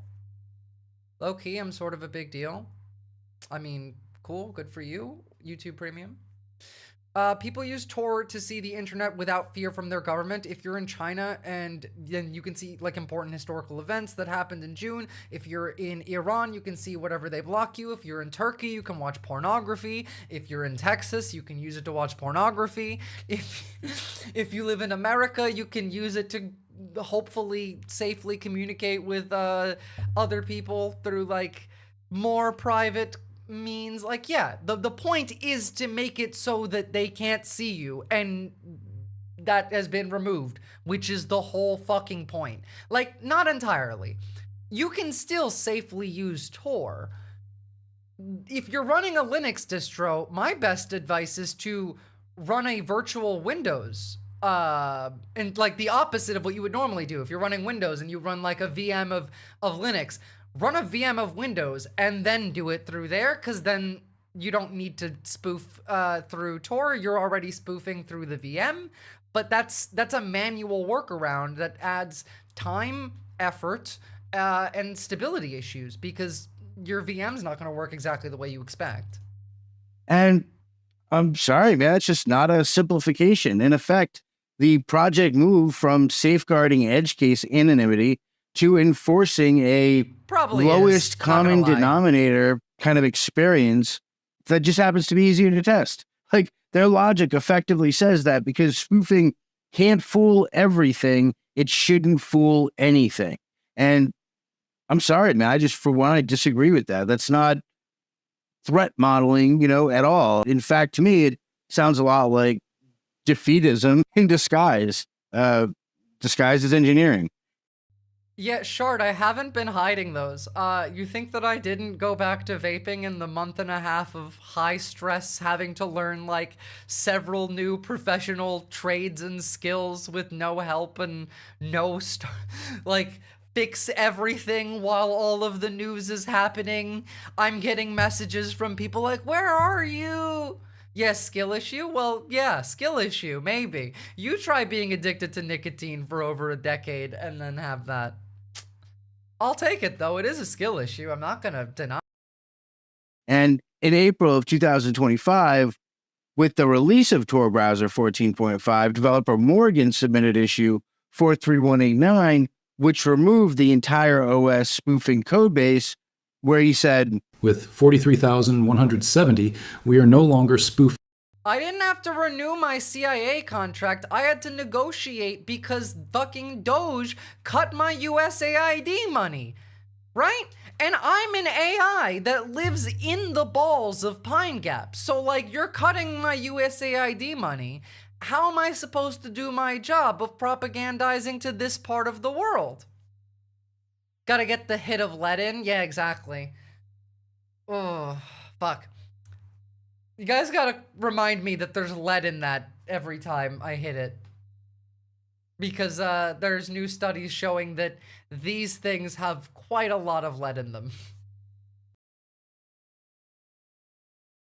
Any software devs want to sponsor stream? Any software devs want to make a safer version of Tor to use? The yummy lead. Yeah, it goes great with the plastic too, you know? No pizza pockets for the base in over 6 months. I know, right? Like, we have to go to Alice Springs and buy them from a fucking Woolies? What is this? Like, Afghanistan? User agents in any of our browsers. We can therefore remove the relevant machinery from Firefox altogether. Now, even experienced users were stripped of the option to be able to decide what they want to do. There was absolutely no opt-in, no fallback, or kind of edge case support, which is, again, something that they're kind of known for. Right. All right. We can probably leave that there, but that's essentially it. If you want to safely use Tor now, this has already been implemented. So if you're using Tor and you don't have a Windows OS, your OS is visible and can be traced back to you. Create a VM and run Windows in the VM before you go on Tor. AI mask off. Oh, you'll see a lot more AI mask off coming soon. I thought American hegemony was supposed to mean house. Everyone told me that socialism is when no house, so capitalism must mean yes house. Well, they told you it correctly, but they left a little bit out. See, capitalism is yes house in that rich people get 15 houses, but no house for you. And they told you socialism is no house, but what they really meant is no house, no summer house for the rich, no winter house for the rich, no third home for the rich, no skiing house for the rich. You know, that's kind of what they meant. They just left little bits of it out. All right, I really want to watch this before I forget, or before we get something else that I also really want to watch and move on. I want to hear what Mehdi Hassan has Voters to say casting their ballot on MSNBC after that horrific debate. No rental income house for the rich. Exactly, depraved ambiance. Yeah, houses. No rental income houses. Sounds rigged. I want a revolution. Good. You should have one. We should have one. It feels so nice, by the way, because now I'm an Australian citizen and I can say that, you know, the American public should revolt against your depraved and sick leadership and bring freedom back to the country without being afraid. Like, I know I live on an American aircraft carrier, but it's still better than being there. I know they can't put me in the gulag as easily now. in the 1858 Illinois Senate race didn't have to wonder. What the fuck about the 1858 Senate race do I give a shit about? Reason, my friend and our next internet rage bait swamp to debate 20 far-right conservatives for the YouTube channel Jubilee. Big swaths of this country, including many young people, have drifted further to the right in the Trump era, and reaching out to at least some of them is going to be crucial in stopping our slide to autocracy. The debate was not... Yeah, sorry, a pre-breakfast banana. Yeah, you don't have to worry too much. It's not great, but it's definitely not, like, over for Toriad. I will tell you when it is. That's why you come and watch VNN. Australia will be USA by 2030. Honestly, you're probably right about that. Either that, or we go the opposite direction that is yet to be determined. But we have better odds. It's much harder to get the Australian population as Hitlerite as America because Australians don't care enough. Like, the national pastime of this country is alcoholism. And the, like, general attitude of most Australians is, she'll be right. Australians don't have the necessary, like, cultural features to be able to radicalize with hate and fear in the same way and keep it going for as long. We need a VNN logo on the screen. I tried to see if I could get like a rotating one on Canva, but I couldn't. 10 out of 10 emote, OMG. Yes, thank you to Brain Matter for making that wonderful emote. The other thing is with assets that aren't static, those might cause issues until I fix like the server side thing, or until maybe like the powered USB hub comes out. But yeah, rotating on like this screen in like the top right or something, I quite liked the idea of that. Noted. Well, thank you. All right. Particularly smooth. Some of the contestants were openly racist toward Mehdi. One told Mehdi, an American citizen, to get the hell out of the country. Others, he found out, were a far cry from the Reagan-style conservatives that people talk about. At least one was an open fascist. Many were anti-democracy. Most were indifferent to the Constitution. But Mehdi did get to do some actual debating. You find a net negative impact when there's a 10% increase of immigration. You find around a 0.5% decline in wages when it comes to the specific occupations. This man does not have the correct accent or dress like... He doesn't sound like he should know this many words. Now, he's using them incorrectly, but, like, he shouldn't sound like he, like, should know them at all. Fucking nerd, I know, right? What a fucking liberal. You're going to. So all your studies are flawed. So 0.5%, weigh that up against what I just mentioned from the Congressional Budget Office, which is a massive boost in GDP per head, which you're not counting for, massive increase in tax revenue, immigrants actually funding the deficits and debts by paying. Yeah, you know what's very funny is in some parts of the country, the amount of immigrants that were deported have caused tax issues because, you know, immigrants paid taxes and they were removed. So now there are less taxes being paid to the county, the state, and the federal government, which is causing some issues on the state level. Shout out to that one Latino dude who actually did some soul searching while talking to Mehdi. I didn't see that far in. He's a frat boy because his parents have money, sole reason. That's also true. Of course, all the empathy shit made the other people vote him out. That makes so much sense. The peach shirt makes him more punchable, IMO. The hat does it for me. I love how the idiot leans back when he gets called out. Don't they often? Like, that's a body language thing for when you feel attacked or when you know that you're full of shit. And you're getting called out, you just like take a step back because it really, to your brain, it feels like an assault. How long did it take him to memorize all those facts? Probably not that long. It's probably shit that he hears on TV all day anyway. Way more in taxes proportionately. There's a man named Daniel Rodriguez. He got 12 years in prison for taking a stun gun and tasing a police officer in the neck and giving him a heart attack. The judge said he was a one-man. The fact checks on Jubilee are so... Like, I hate Jubilee. Again, if this was anyone but Mehdi Hassan, not worth watching. This is literally a PSYOP channel. So, you know, we can probably leave that there. We don't need to go too deep into that. They're all essentially fascist, though.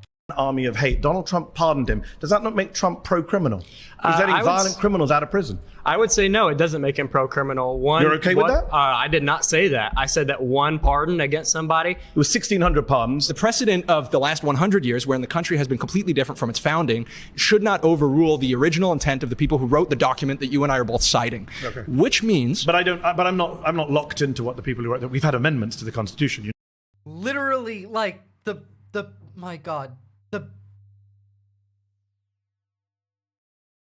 I don't know why I'm even bothering. They don't even know what amending something is, right? Like, they don't know what that word means. The Latino dude basically said, man, I'm DACA, and I know my parents broke some rules, but they wanted the best for me. Can you just tell me your story, maybe? And the Nazis are like, get the fuck out. Tracks. And also, quite a lot of Hispanic Americans have that, like, issue in that I came to the country legally, and I did it through all of the, like, difficult hoops, and so everyone else should, too, type mentality. And then, you know, also don't believe that most people do, and then vote that would harm themselves and everyone else. I think we should make Mr. Beast get locked in a cell and then bury it under the ground, like 30,000 feet deep, maybe. There's not even enough ground for that. We might need to install more ground before we did. You could tell that he felt a little guilty for being DACA. Yeah, of course he did. Of course he did. We change things when they aren't working for us because it's our country. I mean, like, they literally before said, like, well, we're happy to change the Constitution when it suits me, but not everyone else. But beyond that, like, it's not just the we'll change our mind. It's not that they don't really believe anything, because none of them do believe anything at all. It's all declarative knowledge. Yeah, that, like, this is been the case. How many of the right-wing, like, grifters that you see on television or on social media anywhere have any belief in anything, like, real, that's consistent? None. The only consistent belief among the right is that like, they want to all be pedophiles. That's kind of it, you know. Also, like, the idea of the Constitution is a false argument from their part. Every single person here hates the Constitution. This is Christian ISIS. It literally is. That's what MAGA is. It's just ISIS, but Christian. So they're lying. And even if they believe a thing, they only believe it because it suits their worldview. They wouldn't believe it if they, yeah, Jefferson said he wanted a new constitution every 7 years. Would they agree with that? No. I want a living constitution. The funny thing is that the guy he was talking to was the only sane one. None of these are sane ones. They only appear sane because they lie. None of them have beliefs. Dave Rubin has beliefs that are just consistently stupid. No, he doesn't. Dave Rubin gets paid $400,000 a month by the Russians. The Waliban. Yeah, literally. They have consistent desire for modern day Habsburg jaw. That's also true. It's also an appeal to authority fallacy. That's also true. Like, this is and always has been the case with these people. Rubin's only belief is who's paying me today. True. Taliban 1.0 came out. XTN came out before Islam. I don't know. These people are fucking ISIS. That's all I mean. It's Al-Qaeda, the Waliban, Christian ISIS. All of them. No, right? I understand that. Okay. And this is our fundamental disagreement, is that I don't believe... You think you could read the minds of people in the 1770s? That's not true. And I'm stuck. I just believe this country ought to be more like the country we originally had. This country ought to be more like the country we originally had. Then he made some inroads, but this type of debate does have its limits. After one debater, Connor, identified as a fascist and said that Christianity was before Islam. Yeah. So, like, that's even the other thing, is that, like, Islam is technically a patch notes to Christianity. Muslims believe that Jesus was real. They just don't think he was, like, the prophet. Or, like, sorry, they think he was a prophet. They just don't think he was literally the son of God. They think that the only, like, Muslims are taught that the only reason Islam exists is because the Christians fucked up and rewrote the Bible and, like, took away the important lessons so that they needed a patch notes update. That's literally the whole justification behind Islam existing. But obviously, when I say they're Christian ISIS, I don't actually mean they want to do real Sharia law. They don't know what Sharia law is. They want to do what in their head they imagine as Sharia law is, but the Christian version in America. That's what it is. We had slavery. We don't want that. We have slavery, pre-breakfast banana, right now. Children used to work in coal mines. We don't want that. Well, you know, that's why they made it so children can now work overnight shifts starting at 14 years old in Florida, pre-breakfast banana. And also, like, slavery has been legal in the Constitution for a while. Like it was never illegal. So, beyond that, it's good to see you back. I was gone around the time you took a break, so I thought something might have happened. I didn't take a break. All of my shit broke, and then I had to rebuild it manually. Erratic cookie. But thank you. I am very happy to be back. I went over it a little bit earlier in the stream, but like I had to do a lot of things that I didn't know how to do. We should have punished the South harder after the Civil War. Oh yeah, we didn't do Reconstruction nearly hard enough. Like anywhere near as hard enough. We used to be able to dump waters into the rivers. We don't want that. You can still do that too. Some idiot farmer, like friend of mine, thought that the Bible law is a real thing in modern day. Some idiot yesterday in chat tried to argue that the Ten Commandments is a outstanding legal document.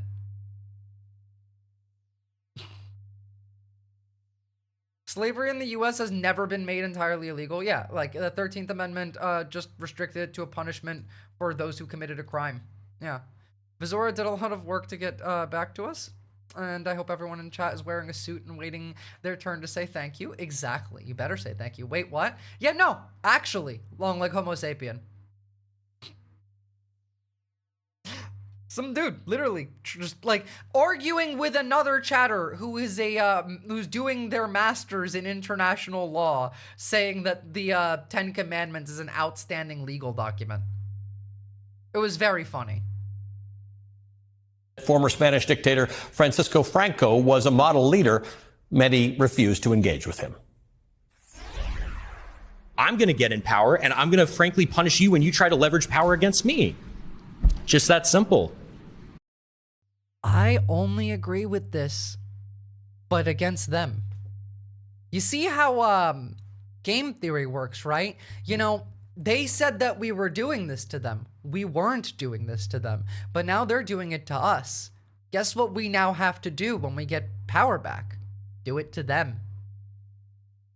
Unfortunately, there's no way out of this without using authoritarian means against the fascists. The look on Mehdi's face explains so much. Disgust and disappointment. Yeah, they lied to him.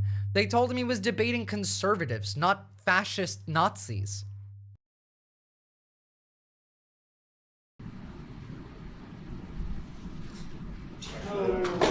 I'm not sure what is that. Hey, it is what it is. Okay, yeah, and you're a real good journalist because you don't talk to people who identify as like a political ideology. I mean, that's no, a very liberal idea. I don't debate fascist. Maddie Hassan, Mike. Based as fuck, by the way. You shouldn't debate fascists, but yes, every accusation is a confession. Exhibit 9 trillion. Like we went over, and they fucking clapped. You know why? Because they're all fucking fascists too. He looked around and counted everyone who clapped before he said, "I don't debate fascists." It's always the same. The guy went on to lie about losing his job, too, to scam his fascist followers out of money. That guy, rather. I agree, Visora. It's using defensive techniques against the fascists, not authoritarian ones. We can agree to disagree there. I mean, like, obviously, I'm not in charge, but I personally think that every Nazi should be put to death. Sorry. I don't care if it's TOS. I don't care if I get in trouble for that. I'm not going to. I mean, Twitch might, but fuck them. Nazis should be put to death. Personally, I don't think that we can coexist with people like that. I think there should be systems in place. I think there should be re-education camps. I think they should be forced to try and, you know, be re-educated. We talked about that earlier too, in that there should be, you know, safety checks in that system so that, you know, they can't cheat their way out of it. We need someone who is so severely like anti-death penalty, anti-violence, in charge of, like, their re-education and the ability to make the decision of, okay, these people have gone through each level too many times. They're clearly not trying. Move them to the other facility. Someone who does not believe in, you know, harm should be in charge of that. But I have also said you shouldn't put me in power. I would literally do Stalinism to these fucking people. I'm sorry. I don't even like that. I think that it's morally wrong too. I don't like that I feel that way, but I'm human. I don't have the power to not want these people dead as much as I would like to. I'm wrong about it too. Like, I mean personally, I think that I'm right in that that needs to happen, but I think that I'm not a fucking Stalinist. Fuck Stalin, he was a liberal. But he did have a point about putting Nazis in gulags, in my personal opinion. But this is why I've always been against violent revolution. Like, since the very first stream I've ever done on this channel, I have said I'm against a violent revolution. Why? Because it will end up like this. And it also ends up like this when the violent revolution comes from the right. Again, we don't have to argue about it. It doesn't matter. We're not in charge, and I will never be in charge of anything in the United States. But that's my personal belief, and I know that it's morally wrong. It's human. Being a fascist should simply be charged as conspiracy to commit mass murder, because that's all it is. Yeah, you know what? Like, I agree. They should be instantly charged with conspiracy to commit mass murder. And that should be a one-way ticket to re-education. Great friend joins me now. He is the editor-in-chief of... We'll let's move off the Fed posting for keep that off this platform. Look, people are Fed posting pretty openly about Nazis right now. I mean, like, liberals are. Even the right is right now. So we have a bit more leniency than we usually would today on this subject, but generally, yeah. I only use morals to grandstand and virtue signal. Fear me, I am the Republican. True. And CEO of Zeteo News. He's the author of the book, Win Every Argument, The Art of Debating, Persuading, and Public Speaking. Mehdi, between that and what just happened before that with Trump, this is quite a day to talk about debating, so I appreciate you being here. Thank you for having me, Ali, and only you could start a segment with Lincoln and Douglas. Let's talk about this discussion, and you've had it, and I know this, the discussion about how much to engage with people like this. You do have a line, and you... Lennon, we've talked about it. It's not that it's not possible, it's just that it's not likely. And also, depraved ambiance, I think that that's a pretty solid point you could make. Through it. Describe the balance between taking on beliefs, arguing them, debating them, and what some people refer to as platforming, nonsense. How do you square this in your head? It's a great question, and it goes to the heart of our current politics, because I have, for 20 years, had a no platforming of fascist policy as a journalist, both in the UK and in the US, both in my kind of private life when I'm appearing in events and my professional life when I'm hosting people on my show. Don't worry about it for now, Shard. You can't even deleting the messages won't delete them off the screen anyway. It'll only be in the chat. And the last one from him wasn't a Fed post. But we're done. We're done with the Fed posting, right? Everyone's got their warning, because I don't care if you're a mod. No more Fed posting for at least an hour. Problem we have now, of course, Ali, as you know better than me, is in this country, fascism has gone mainstream. One of our two major parties used to be a conservative party with a fascist fringe. It's now basically a fascist party with a conservative fringe. So if you want to engage in political debate, you can't really avoid the fascists or the neo-fascists or the fascist adjacent folks, because they're all over Fox and they're all over the Republican Party. They're all in the White House and the administration. They're all pundits on air. So that becomes very tricky. Now, in this debate, I went in eyes wide open knowing that these folks were going to be extreme. I mean, who describes themselves as a far-right conservative? When Jubilee told me, we're going to call it you versus 20 far-right conservatives, I said, you're going to really find people who call themselves far-right conservatives? Okay, fine. So I knew they would be extreme. I knew they were going to be defending Trump and defending all sorts of nonsense. What I didn't expect is kind of open racism of the kind we haven't seen for a long time. I did not hear about the fact that they cut the footage of the guy that was so racist to Mehdi Hassan. That it was like that bad. I did not hear that. Oh my goodness. Do you have that Twitter post? And not even as a treat, brain better. Yeah, engaging fascists in debate concedes. No, like, not even that. Engaging fascists in a debate normalizes the fascist positions. I liked Mehdi Hassan's approach to it. And like I said, even like Jubilee in general will normalize the belief. Like, I don't debate anymore. I don't debate conservatives, right-wingers, fascists, any of that, because any kind of debate with these people only serves to normalize it. People don't listen to a debate and decide like the winner based off of who had the correct points. It's about blood sport. It's about who had the funniest line, who was the loudest, who stood out, who spoke last.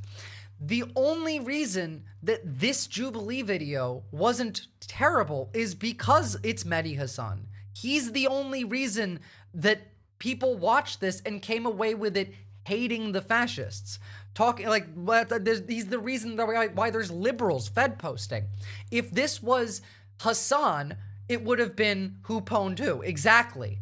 But because this is a known, credible person with aura and the speaking ability, he just made these people look like degenerate losers. And they are. It's also why I hate debate culture as well. Where people are telling me to my face to get out of the country. People are telling me that, you know, white people are Native Americans. People are telling me that I'm a fascist, as you just saw that guy Connor say. And I had to say, well, at this point, I'm not debating you. And it's a very simple point. It's not about being afraid or being politically correct.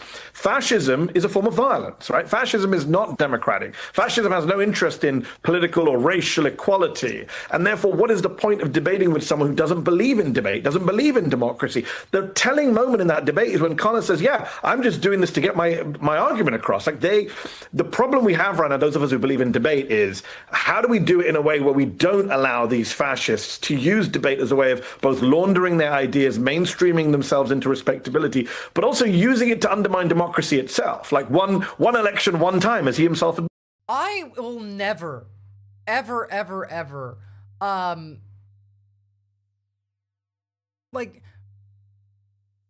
be able to put into words how thankful I am that Mehdi Hasan exists. This is like one of the how many people on the left that are beyond just like, you know, us, I'm talking like that make it onto television, are worth a damn? How many? Like, how many? I could probably count them all on one hand. These fascists need to be fringe radicals, not in the mainstream. You need to absolutely shame them into it. This is why calling them degenerates, losers, use their words against them. Use their playbook. Every accusation is a confession, right? So call them child groomers, call them degenerates, call them evil, sick, twisted pedophiles. Do it, because it's actually true. Like, it is. There's literally like two. Yeah. Who's the second one? I can't even, there is nobody other than Mehdi Hasan who could have handled this. Yeah. Sam Cedar did fine, but like his Jubilee video was still not worth watching. This one is.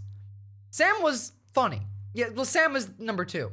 Sam's was worth watching for us, but like the average normie watching it would have still had that back and forth because Sam's not as well known, not to like the general population. Nobody could have done this but Mehdi Hasan.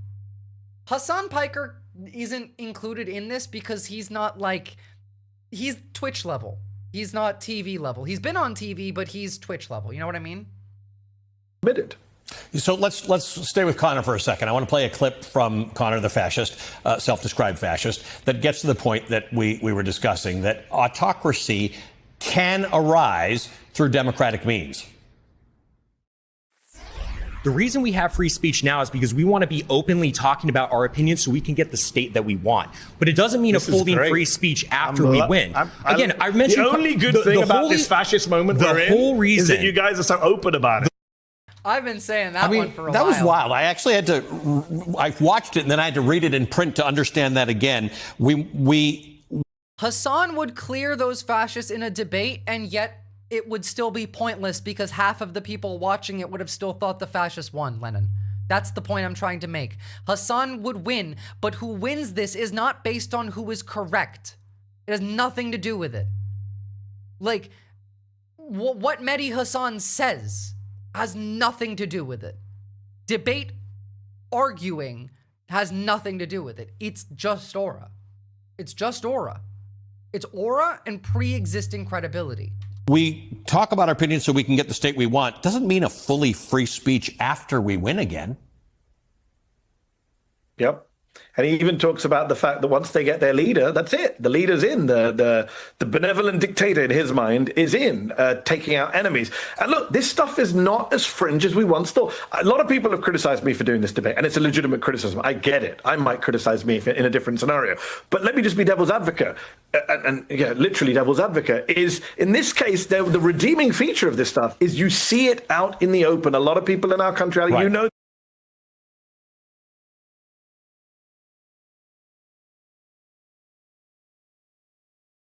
Oops, sorry, forgot to mic mute. This is what I mean. He's the only one that can make you see it out in the open. He's the only one that, I mean, like, we see this stuff every day. All of us do, right? Like, we see this stuff constantly.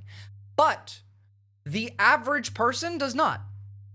The average person still doesn't even really, like, how many times do we get a normie in chat here saying, like, wait, how could they be Nazis if they're not German? Like, they're at that level of thought. But seeing Mehdi Hassan, a person that even some right-wingers attach credibility to, be, like, forced to suffer through these loser fucking, like, smelly, hasn't showered in weeks, degenerate pieces of shit. How can you be socialist if you're a libertarian? I've had that question asked about like 7 times, and every time I've said I'm a libertarian socialist, somebody says it's an oxymoron. The thing is, like, most people don't know the correct, like, context to engage with this stuff from. And so having these videos where you see it out in the open doesn't help in most cases. It helps in this specific case because of the person doing it. The average person finds insinuations that this stuff is happening in real time offensive to their sensibilities. Exactly. It hurts their feelings. It's discomfort they don't want to feel. That's actually the perfect way to put it, Brain Matter. The insinuation that this stuff exists is offensive to them. But when they see it so clearly laid out with literally nothing they could latch onto to like engage in cognitive dissonance to get away from it, that's the only time this works. And there's not very many people that you can't latch onto and find something to like mental gymnastics your way out of accepting reality. You would have had many conversations before the last year's election. There are people who are in the center ground. There are people on the left, liberal left, who are still in denial about what is happening in our country, who are still thinking it can't happen here, who still think, oh, this is alarmism or hyperbole from you journalists. Literally, like, every day. Yeah, absolutely. Thank you. Like, immediately. Folks who still think, well, the institutions will protect us. And this is the real problem. We have a growing, I'm not saying those people are the majority of Republicans or the majority of Trump supporters. I am saying they are a vocal and young minority who are growing in numbers, especially online. And we need to be very aware. These people, some of them said some dumb, ignorant stuff, yes, but some of them know what they're doing. I actually would argue most of them know what they're doing. Depraved ambiance, yeah, they want it to only happen in history where it's comfortable for them. They don't think about the fact that some people had to live through it. We are the ones who had to realize that we're living through history. It is that, but it's also on top of that, there's the other, like, extra added layer of there's not tanks in this. I mean, there are tanks in the street, but you know what I mean? Like, not the average person isn't seeing like soldiers goose stepping down Main Street of their local rural town. And so because you don't see it with your eyes and it's very easy to ignore it online, it's not happening. I can't see it, therefore it doesn't exist. The soldiers, well, they're not out there with their guns and shooting people right now. No, because they're the police. They're law enforcement, and it's the same thing that happened with the Nazis. In fact, I've said this before, one of the biggest mistakes that we made as a society is post the Holocaust is sanitizing how we teach the Holocaust to children. Like, when we talk about the genocide of Gaza in the future, and we're teaching students in school about that, those kids that are learning about this need to see, like, the graphic imagery. Like, I'm talking, like, the splatter of humans that were, like, there a moment ago before a bomb went off.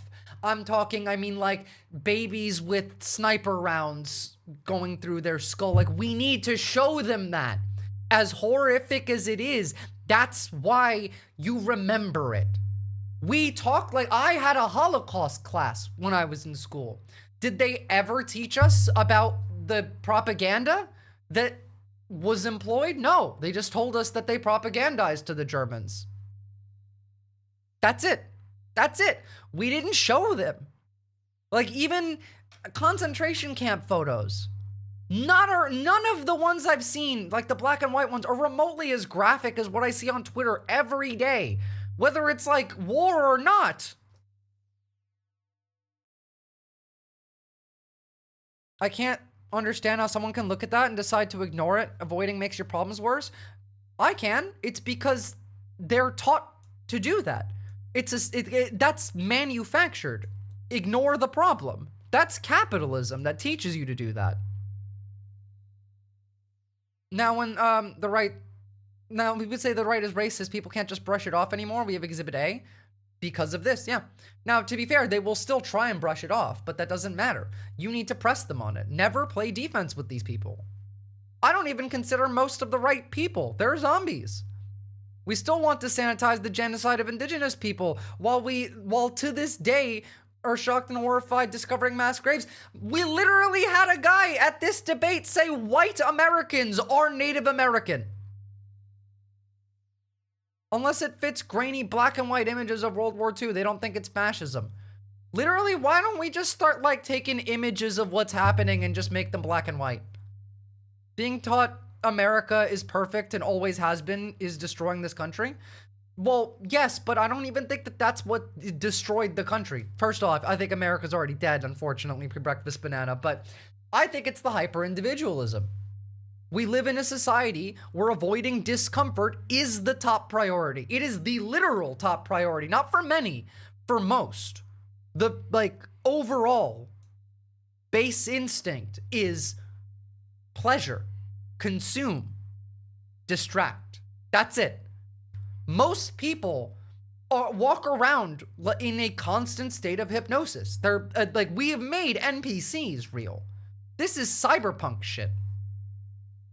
To accept that the problem is to accept that your country has always and forever been dangerous and populated by genocidal people, and that's hard disillusionment to cope with. That's true. The active genocides in the world that are going on against Muslims in Palestine, Xinjiang, Myanmar, indigenous people, trans people, queer people, Ukraine as well is a genocide. Like, the objective of the Russians very clearly is genocidal. As in, like, they have stated that openly. There's genocides happening literally everywhere.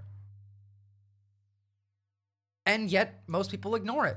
And even the Palestinian is largely covered up by Israel, and all of our figures aren't accurate. Yeah, like, the estimates right now, I think, sit above 500,000 or more. And the only reason we, like, even have a credible way of verifying that as the estimate is because Israel slipped up.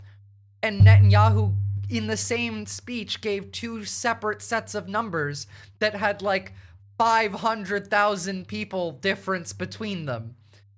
So, you know.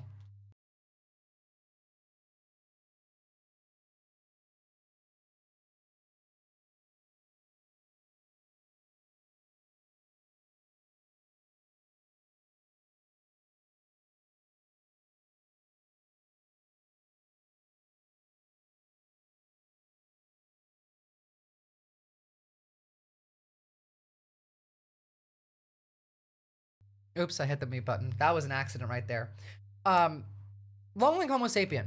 But I'm kind of forced to confront it. White males can probably cope their way through it a bit longer while hoping the women fix everything. It's not white males coping like that. It's not even women fixing everything. It's most Americans are coping by assuming that somebody else will fix it. Someone will come save us. This is why I've been saying for this, like, over a year now, nobody is coming to save us. There is no knight in shining armor. If you want to save the country, you have to do it. From the bottom up. Go run for office. Go run for your local office. Go run for your school board. Do you know how much damage you could do to the fascist agenda by running and winning a school board seat? Do you know how much damage you can do to the fascist agenda by becoming the mayor of your city?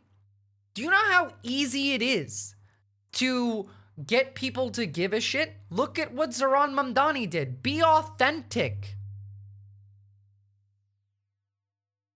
What about I Show Speed? He's the savior. I don't know much about him except I saw his videos in was it Serbia or was it Bosnia or Croatia or whatever, where everyone was being incredibly racist to him. I did see that. If Zoran can beat the DNC machine in NYC, Zoran Mamdani won the seat of power of capitalism. Like the literal capital of capitalism was won by an anti-capitalist. You can do it. I believe in you. Even running and losing makes them have to spend a shit ton of money to fight you. Yeah, absolutely. Gonna make the schools woke. Yeah. Like, Show Speed got offered land in China because he did such a great job showing their good side. Fucked. That's fucked up. You can't even get Chinese citizenship unless you marry someone in China. Or technically Taiwan and then go to China. But, like, good for I Show Speed. Honestly, probably should have stayed in China. Going to, Eastern Europe is probably not the best idea. All right, let's finish this. Some of them are very savvy in their far right approach to politics. They're well coordinated. What I discovered after doing the show is that a lot of them are influencers online. They're already interconnected. And a lot of our young kids are going online and going down this rabbit hole. Young people, people of color. It is a truly radicalizing moment. You were talking to Tim Miller on the Bulwark podcast, and you told him you came to debate 4 topics: crime, the Constitution, immigration, and Gaza. Do you know, on every one of those topics, how much more people give a shit when you don't code your language? You guys, like, you know what I mean. It's the way that I'm talking to you right now. I'm not afraid of offending anybody. I'm not afraid to curse. This is bullshit. This person's an idiot. Fuck that guy. You're a Nazi. You're a demon. Be authentic. You can run yourself, get involved as support staff, support campaigns monetarily, support campaigns non-monetarily. You can do a lot of things. This is closer to Psychopath than Cyberpunk. Oh, it's Cyberpunk, but everyone in the world already has cyberpsychosis, Oxpecker. That's my take. But, like, you can make a difference. Only you can. And by the way, this is what the Republicans did to get power. I've said this so many times. They had internal panic during Obama. They ran young people, changed the party from the bottom up. And now they won. Also, look at what Donald Trump did. He didn't shut the fuck up for 4 years after he lost and he won again. Never shut the fuck up. Never give ground to them. Never play defense. Talk like a normal person. Like a conversation with people and say what you believe. Yeah. Don't censor yourself. Get involved in your community in general, for one, actually, yes. Go take a walk. Go knock on your neighbor's doors. Go, just be genuine. Bring joy to the fucking world. Talk about how your opponent is just miserable. Like, if you're running for a position and your opponent's a Republican, don't argue on policy. Like, make your policy known enough, sure. But when you're attacking your, opponent, don't attack their policy. Attack them as a sad, miserable person. Like, let's say you're running against somebody and this, let's say it's a school board election. That's it, right? Like, that's a good example. Let's say it's a school board. This person's like, oh, we need to make sure that trans kids can't do sports. Attack the vibes. Just say, look, do you know how miserable you have to be so agitated over, like, kids playing high school sports? Why do I care? There's like 9 trans athletes in high school sports in all of the United States. I think that we should just let them do whatever they want. That's fine. And then, you know, they bring up like, oh, this, that, and the... Why are you so obsessed with like what's going on in school locker rooms and like children's bathrooms? Did something happen to you as a kid? Do you need to talk about it? Do that. Do that. It will win you an election like this. Shift it back to your popular policies. Yeah.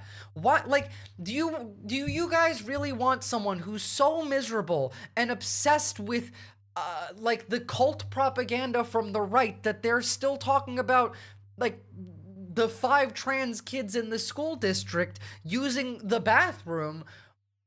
Or do you want to talk about the fact that, you know, we could make busing free? We could add more lanes to where the school buses will pick your kids up from. So like some of these parents might not have to drive a little bit to drop their kids off at the bus stop. Oh, but the pedos? Yeah. Why would you vote for a Republican? Exactly. You just made my point for me. What about the pedophiles? Well, generally in the last like year, most of the pedophiles have been Republicans. So if we're really worried about the safety of the children in the school, then you should definitely vote for me instead of that one over there. Instantly. Do you know how short the attention span of the average person is? You don't have to say much. You just have to be more memorable than the other one. Why does it matter if trans kids get to play sports when those same kids don't have reliable meals and their parents are drowning in debt? Why do I care about what bathroom the trans kids are using? I'm more concerned with the fact that any of our students could bring a gun to school at any point in time and kill our other fellow students and administrators and staff and our teachers. How about we focus on that rather than what kid is using what bathroom? How is Donald Trump seen as normal? He's constantly muddling the field with personal attacks and vague policies. It's because he attacks the vibes. That's it. That's really it. It's just because none of the policies that he says really mean anything. It's all vibes. The personal attacks are a way of distracting from him. Generally, it's every accusation is a confession anyway. And then the vague policies is a way of just throwing something out there to end it on. Like the Trump ramble is actually very specific. You can replicate it. Hold on. Do you think that the Epstein shit will take Trump down? Yeah, I do. But I think that something was going to take him down by the end of the year of, at least by the end of 2025 anyway. I didn't think he was going to make it till the midterm. And I still don't. I think that's actually part of the plan. You got to have good vibes. That's all that counts in American politics. Not even American politics. In fact, I would say that this applies to quite a lot of the world right now. Hold on. Let me find this video on the Trump ramble.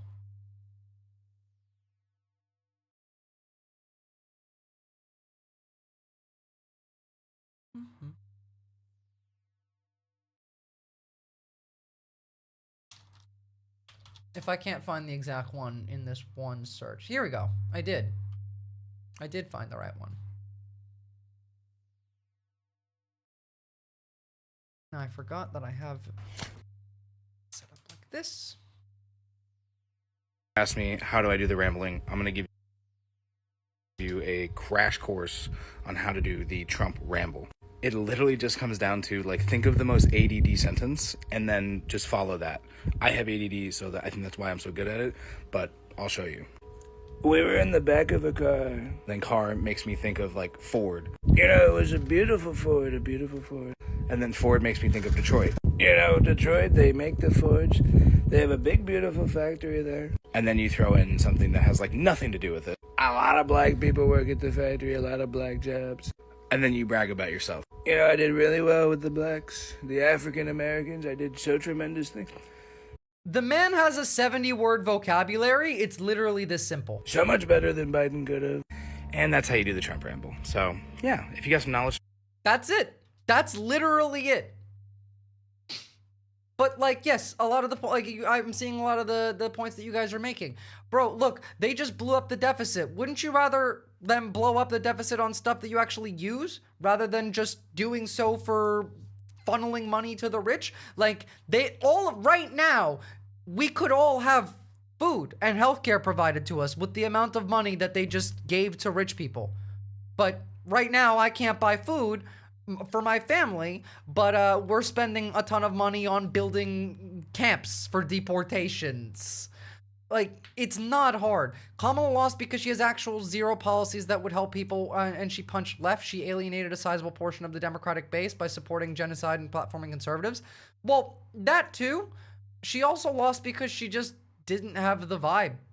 I'm sorry. Like, we tried to hype the vibe, but let's be honest, like, I would like coconut pilled was the closest we ever got to a nice vibe. I don't know. Like, look at the best moment. Like even like the first week of Biden dropped out and the celebration of, oh my God, we have someone else. Nothing compared even remotely to Zohran Mamdani won a primary. At all. She also promised a Republican appointee in her admin. Yeah, literally, like, she ran as a Republican. She ran as a Democrat. No, she ran as a Republican as a Democrat. And no one likes either Republicans or the Democrats. But you're right. At least Republicans do actually stand for something. It's evil, but Democrats, majority of them, obviously, there's some exceptions, they're literally just for the money. They're complicit in everything that the Republicans do. The first week I thought we were going to win. She fell so hard. I didn't, but, you know. Sorry to derail, Visora, but just in case you haven't seen it yet, Drew Pavlo is likely going to prison for not paying the $23,000 fine per his Twitter. I did see that. I don't have enough context on it. I know, like, it's like the Australian government said he had to pay a $23,000 fine. I don't know what he did, but he's chosen to go to prison over it. Could you link me that post? I don't have it up, because I only just saw it in passing. But thank you for reminding me.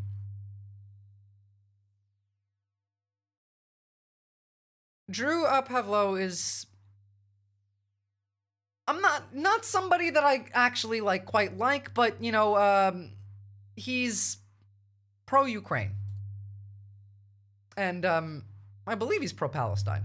He's just also pro-West, but that's the tweet. Yeah, like he's cooked. He is pro-West. He's pro-capitalism. He just isn't pro-Russia or pro-Israel. So like, you know, he can stay for now, but as a matter of principles, I've decided I will peacefully surrender to the Brisbane court on August 6th and accept prison time for contempt of court. I will go to jail in Australia for the crime of holding a blank sign outside the Chinese consulate. That's what he did.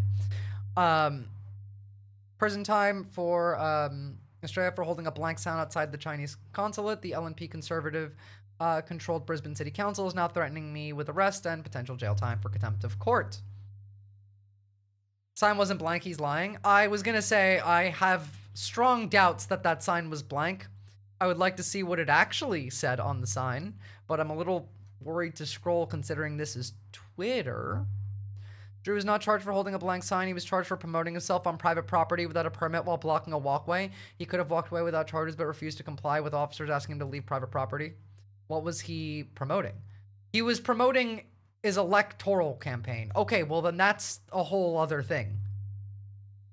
He was doing this. Wait a minute.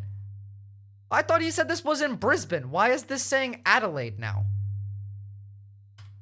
That's a different city. Did he get arrested in Adelaide or did he get arrested in Brisbane? Oh wait, sorry, I should have read that. The court heard nothing happened on. Wow, okay, yeah. The sign was referenced to Tiananmen Square. The council's prosecution said that the sign constituted political advertising, that Mr. Pavlo had not obtained a permit to advertise. So he committed the crime in Adelaide Street. Okay, that makes more sense now. That makes more sense now. So, yeah, if he was literally holding a political campaign ad, then that is illegal. Like, you can't do that, man. This isn't America. This isn't America, dude. You can't just do that kind of shit. Well, okay, that's significantly less bad than I expected then. Get involved in your local DSA chapter. And Democratic Party, get in, push left. Hell yeah. So he did an illegal thing and got charged for doing an illegal thing and then lied about it not being an illegal thing. Yes. So he's an idiot? Yes. Well, like, we already knew that. I just, like, I didn't realize he was that much of an idiot. I don't know what this... Oh, I know what this video is. Someone's adding Ann Coulter. Oh, it's the serfs. Thank God. Ann Coulter, if you're here, who's scaring the crows away from our crops? Last year we had Martha Stewart, who sells sheets, and now we have Ann Coulter, who cuts eye holes in them. God, I fucking hate Ann Coulter. Sorry, I forgot about that. It's not just that the sign was the date of Tiananmen Square massacre, with it followed up by saying nothing happened on that date. Wait, I thought that he was anti-CCP. Wasn't that like half of like his belief system? Like, it literally says it on his Twitter page. Hold on. It's in his bio. If he's anti-CCP, why is he doing, like, pro-CCP propaganda?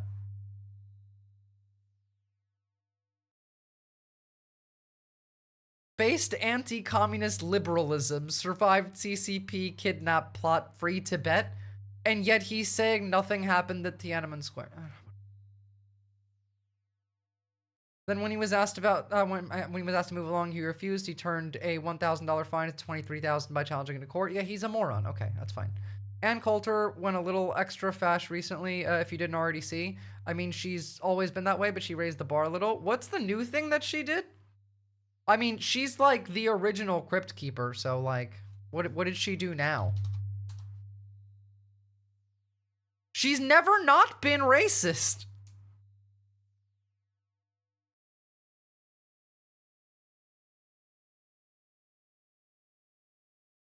I mean, she did this. Ah, okay. No, I get it, Rondo. Thank you, thank you. Good to see you, by the way. I wish I had been radicalized prior to last election. I was very much lib and believer in the Democratic Party at that point, Sag. It's okay, a lot of people were. She basically said we didn't genocide enough natives. Oh, yeah, I did see that. I remember that was a while ago. That's totally unsurprising from her. Like, she's literally a fucking... I don't know if she's a demon or a lich. Remember the video with her and Vivek? Like, the literal first, like, 10 seconds of that encounter shows you everything. Here. I love this video because it's an hour-long video, but I never have to show more than a minute of it. Coming on, and I'm looking forward to our conversation today. Me too. Thanks for having me. That was a fantastic opening monologue. I too am a fan of yours. So I'm going to make a point of disagreeing with you so that it will be fun. You are so bright and articulate, and I guess I can call you articulate since you're not an American black. Can't say that about them. That's derogatory. And that was a great opening segment. Lots of things to talk about there. She's not done. I agreed with many, many things you said during. In fact, probably more than most other candidates when you were running for president. But I still would not have voted for you because you're an Indian. We'll get back to that. Like literally the first 10 seconds of their exchange tells you everything you need to know about her. This was last year. This was a year ago. And like she's always been this way. She has always been this way. What did she just say? Here, I'll play it again. This was a year ago. Be fun. You are so bright and articulate, and I guess I can call you articulate since you're not an American black. Can't say that about them. She's the original fucking ghoul from like way back in the day. The fact that she's still relevant right now is insane to me. I remember the Indian part, but the black, I mean, like, I don't know, I don't want to know what the fuck she says for the rest of this hour-long exchange. I've only ever gotten through this section. How in the world does she have a career? She was on Fox, wasn't she? That's like half the the fucking Boondocks made an episode about her. Yes, she is the voice in Uncle Ruckus's head. Did you talk about American Eagle ads? I did not. I did not know anything about that.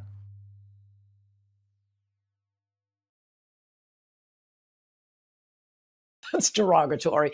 And that was a great opening segment. Lots of things to talk about there. Oh, and I agreed with many, many things you said during, in fact, probably more than most other candidates. No, she's not a witch. She's a lich. A lich. As in, like, she spawns undead that fuel her. You know, she steals souls and keeps them away to fuel her immortality, and spawns undead little creatures. When you were running for president, but I still would not have voted for you because you're an Indian. We'll get back to that. And it's... The we'll get back to that part is insane. Directly related to what you were just talking about. You know, the thing about nationalism, you're totally right. It is like... What's a ghoul? Have I been gone long enough that you guys forgot the distinctions in my bestiary? All right. So at the very bottom level, we got our zombies, you know, our brain dead, you know, right-wingers. Then one step above, we got the ghouls. The ghouls are like the zombies that are just a bit, you know, more violent. The Jane Sixers, those are ghouls. The ones that will, you know, really stand up and the ones that really believe in the messaging. And then above that, we have liches. Liches are people like Ann Coulter, people like Caroline Levitt, people like really any Fox News host, Charlie Kirk, Matt Walsh. They steal the souls of their viewers and then use that to form their, like, to maintain their immortality, and then spawn more undead zombies and ghouls in their place with the power that they gain from the souls that they steal. Then a level above that, we have demons. Demons are people like Stephen Miller. These are the people that are literally like they're not human. They're demonic beasts that create the system that push the messaging down to the liches to push down to like trolls on that list. Trolls really go one step below zombies. Trolls aren't zombies yet. You know, they're partially transforming, but they're still able to be saved. There's one more level that I put side by side with the demons, and that's the vampires, and that's the capitalist class. Vampires are demonic anyway, so like they're pretty much on the same level. That's the general bestiary. Then we do also have goblins, and goblins, you can actually be a goblin and also something else, like Asmongold is both a lich and a goblin. Goblin is just like, you add that when they're extra stinky. Trolls have the virus, but they think the virus is a funny joke, so they play around with it until it progresses. Exactly. And they're not sparkly. Walsh looks like someone's robot, otherwise I'm listening. Well, like, does that mean I can start calling Matt Walsh a dirty clanker? Asmongold is apparently LARPing as pro-Palestine now. Yeah, well, so is like fucking God,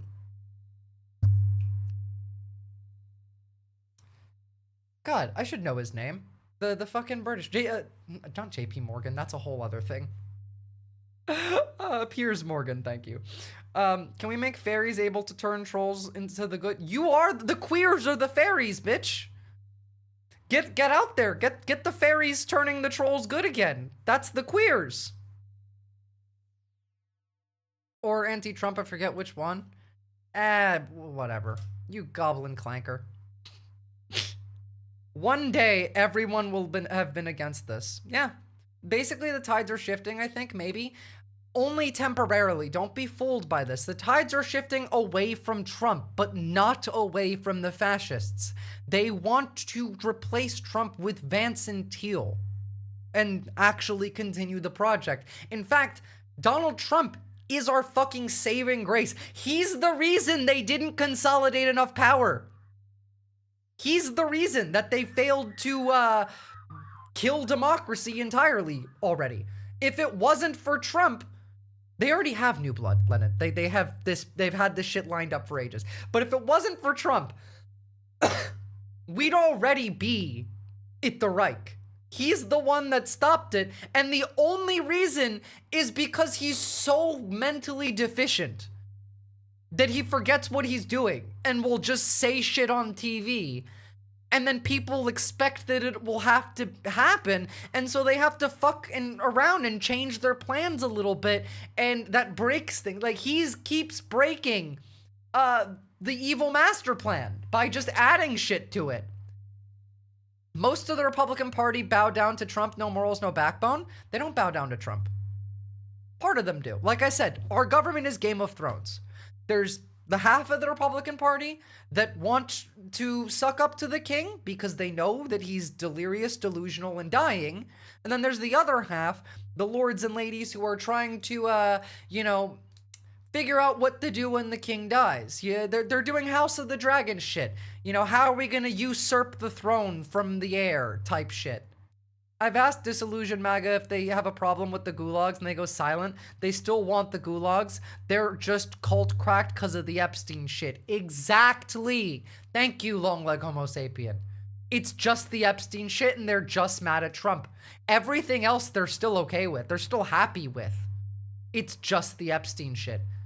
It means nothing. Do not let your guard down. We're in a better position right now, sure.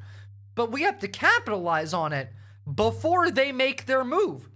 If the I don't know, the blacks and the greens go to war before we've made our move, we're just gonna get a new king. And the new king ain't gonna be better than the old king. Lord Vance will win the power game. Well, how about we get someone in there who will break that. Please? He's gonna pardon Epstein's wife, and that'll be the final straw, I think. I don't think he's going to. He said in the past that she knows too many dangerous things. I think they might just she was his child trafficker handler. I didn't care to correct it. I think he'll probably more than likely just help her kill herself. We need to Littlefinger this shit out of the hands of the fascists. Unfortunately, it's a really bad metaphor considering he's a fascist. She did get temp immunity for talking to DOJ last week, I suppose. I mean, maybe they're trying to buy her out. You should be the opposition to the demons in the power game for DC. Yeah, that would require me being able to enter the United States, Comrade Lennon. And do you think that I could do that? Could you imagine me being stopped by Border Patrol and Customs and me not ending up in a gulag? Yeah, she has dirt on the most powerful people in the world. She needs a security detail. Yeah, a security detail that works like a lock on the outside of a door.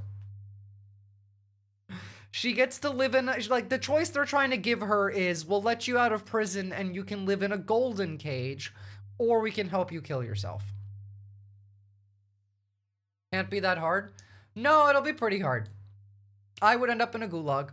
I would have just watching the Hassan interaction with Border Patrol, I would have ended up in a gulag. In that conversation. Good night, SN, and I'm glad I'm back too. Thank you. It was good to see you. By the way, everyone, please go and drop a like on the YouTube stream. I forgot, we're still running a YouTube stream. Aye.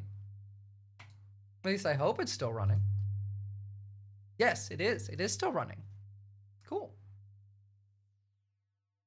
Aye. But you guys understand what I mean, though, right?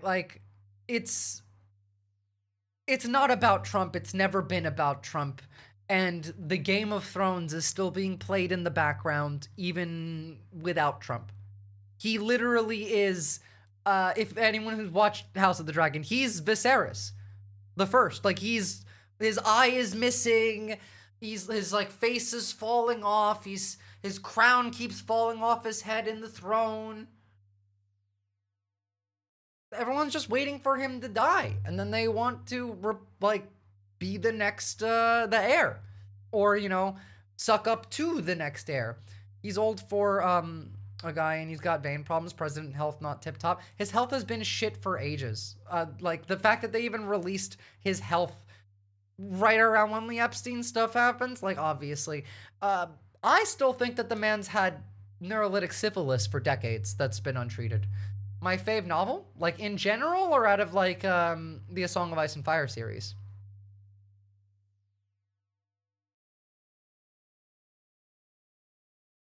Out of A Song of Ice and Fire, I'd have to say A Feast for Crows is my favorite one. Out of like favorite novel in general, that's too hard. Don't make me choose that. It reminds me of a lot of things, actually. Long Live Homo Sapien. All right. You know what? Tomorrow, I think we're gonna watch this newer video on the possible extinction that we might face through AI, and I will actually spend some time like looking at the news today and tomorrow and find some stories. There is a religious theocratic country and the supreme leader's health is failing. A number of extremist factions are biding their time waiting for a power vacuum. Yet feels like we live in Syria, isn't it? Oh my God. America is just Syria.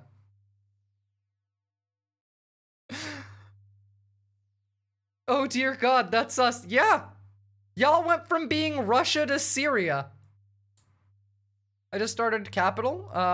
It sure is a doorstop of a book, that's for sure. Yeah, look, it's a tough read. Capital 2 and 3 is way more fun than the first one. This is so cool. It is true, though. Like, that's actually such a great explanation. And you know what? I said this before when we were still on the bombing Iran thing.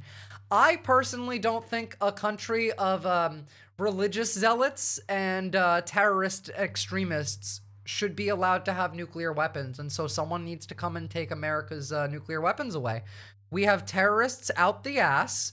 All of almost every Republican is a terrorist. And we're full of religious extremists, zealots, and death cults. 32% of America wants the end of the world. I'm sorry, but like a country of religious zealots that are death cultists and terrorists should not be allowed to have nuclear weapons. And that's why America needs to give theirs up. That's because Engels worked on volumes 2 and entirely wrote 3 after Marx died. That makes sense. There's a chance we could have J.D. Vance as a president if the president's health may worsen. They say, yeah, and he would be worse because J.D. Vance is Peter Thiel's puppet. J.D. Vance literally exists in government because Peter Thiel bought his seat. He had never held office before. He had never done anything like that before. By the way, if you don't remember, it has been a hot minute. The actual demon who Peter Thiel is this guy. You would prefer the human race to endure, right? You're hesitating. Yeah, well, yes? I don't know. I would. This is a long hesitation. This is a long hesitation. There's so many questions implicit in this. Raskolnikov, trick question. The U.S. took the U.S.'s weapons away. We're disarming, like massively. You would prefer. I've covered that before. Transhumanism? Yeah. Well, also remember, this is also the guy who said he doesn't believe in democracy. I want to play for you one of the most chilling clips I've ever heard. And just about the survival of the human race, pre-breakfast banana. Hold on and trust me, because it's not that chilling until you realize what it means. The basic idea was that we could never win an election. This is the president if J.D. Vance is the president. Like, his hand up JD's ass like a puppet. Election on getting certain things because we were in such a small minority. But maybe you could actually unilaterally change the world without having to constantly convince people and beg people and plead with people who are never going to agree with you through a technological means. And this is where I think technology is this incredible alternative to politics. That's tech billionaire and Republican megadon. He does not want to be a head in a jar a la Futurama. That would be great. He wants to be a head in a robot. Peter Thiel speaking at a Libertopia, a libertarian conference in 2010. He's basically saying that his political ideology is so unappealing that it'll never win elections. And that's one thing he's right about, because he's railed against women having the right to vote, complained so much about diversity, and written some really disgusting. In fact, pre-breakfast banana, I'd go so far as to say that billionaires are poisoning the blood of our country. And I could say that literally, because they literally are poisoning the blood of the country and everything else. But yeah. Stuff about sexual assault and consent. But he knows that he can use technology as a unilateral alternative to politics, and that should really freak you out. Thiel is one of the co-founders and biggest investors in Palantir, a CIA-funded technology company that has contracts across the government for their data software. Here's their CFO.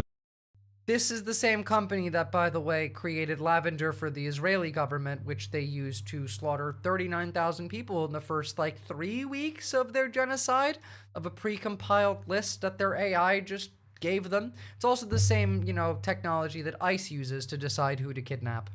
Speaking a few years ago. We continue to advance our mission of becoming the U.S. government's central operating system as we extend our footprint across defense, healthcare, and civilian agencies. And while both President Obama and Biden did sign Palantir contracts, President Trump is taking it way further. There are new contracts with ICE, something literally called Immigration OS. Sorry, and you've already the seen IRS. this. I know we've watched so this video 15 years about a ago, billion Peter times already. Thiel, like the supervillain in a movie explaining his plan to the hero, admitted that he can use technology to get his ideas across when they're unpopular, completely subverting democracy. And today, one of his technology companies is gaining more and more power within the government, building the very systems. The central operating system terminology is incredibly sus, but you know what else is even more sus? Because Peter Thiel, yeah, sure. Alex Karp is the CEO of this tech company. And do you want to know what he studied in university? It was neoclassical social theory. So why does a tech company who wants to be the central operating system of a government of the United States that creates AI-controlled death machines, pick a CEO who studied neoclassical social theory in college for their CEO? Why? That's his field of expertise. Our government relies on. And oh yeah, this is the CEO. The central risk to Palantir and America and the world is a regressive way of thinking that is corrupting and corroding our institutions, that calls itself progressive, but actually, and is called woke, but is actually a form of a thin pagan religion. If you're a progressive, that's the guy. By the way, he's lying and laughing at that. He knows that that's a lie. These are literal demons. Peter Thiel looks like a lizard person in a suit. Alex Karp literally is a demon. if you have progressive values, meaning you just, care about other people, the CEO of the company building America's technological back end thinks of you as the central risk. He thinks of you. NYPD has been working with Palantir since 2016. LAPD has been working with Palantir since, I think, 2015 as well. So, it goes pretty far back. Yeah, it grosses me out when those CEOs trying to sound intellectual. I mean, they're not even, that one's not even a person. Because the video made it seem like it was strictly the president who's at fault. I doubt that. No, it was both. It was, so this is relatively new. 2020s is new to me. I'm old. It is relatively new in that, how deeply Palantir has been intertwined in, American law enforcement going back, sure. But this is also beyond that, because Palantir comes from the defense industry. Palantir was made by people who were part of the PayPal mafia, and also like the NYPD, as well as every other police department in America, sends their like officers to go train in Israel, as well as ICE, by the way, because the NYPD and ICE both have Tel Aviv field offices, and we often send law enforcement to Israel to train there. And Palantir tested its AI software in Israel. Like, even before the genocide, they were they were in charge of the surveillance cameras, the ones with the little mini turrets. We are like 1 foot into a police state. Mate, we're like 4 feet into a police state 3 years ago. We just haven't seen its full effects yet. The lucky thing here being, as we discussed earlier, the AIs that are being employed for these are trained in like very specific ways. And once you train an AI off of a data set and then move on, it's very difficult to undo that. And most of the, like, whether it's ICE, whether it's law enforcement, like, AI is deeply integrated into all of these already. But most of those were trained on very specific groups of people. Like, you're trying to find 10,000 brown people out of 100,000 people that live in a city. And so if you are not the type of person that is profiled by the police, you know, like, you're not the you don't fit the average profile. You're not a black man. You're not you know, a Hispanic man. Generally, it's those two for the most part, or just brown enough that you can't, you know, you kind of look Hispanic, but you might be an Arab. They profile you. But if you are outside of that sphere, even if you are in that sphere, but you just look different, it's much more difficult for that AI facial recognition software to flag you. I was just auto-modded? I don't see it coming up for what? Sorry. The auto-mod does some weird shit sometimes. The worst thing is that we only have found out publicly about this shitfuckery recently. Yeah, that is true. As the enemy, are these the people you want running the systems you rely on, or worse, the systems that surveil you? I want to... And don't worry about being late, pre-breakfast banana. You know, I'm just like... I just kind of say what comes to mind. Ooh, I must have had a spicy take. I seem to have lost a follower this stream. Alright guys, don't forget to go drop a like on YouTube. I'm done for the day because I have to go and buy some shit to make sure that this does not break tomorrow. I will be back tomorrow. I feel like I've been gone for long enough that I kind of owe you guys some no editing time. Thank you. Fantastic to be back. I really, really missed, like, just being here, having chat, talking to you guys, and just seeing the community. The community is where it is, and I have missed it.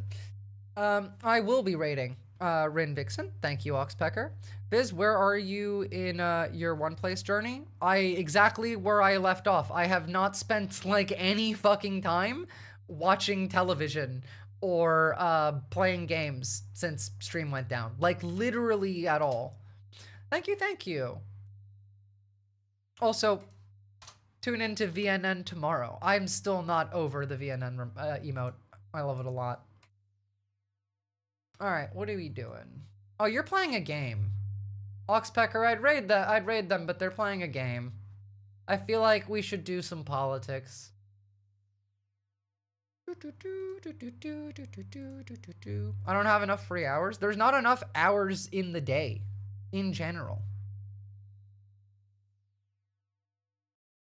Oh, you know what? Here we go. Cinemarxism. Let's get back in fresh.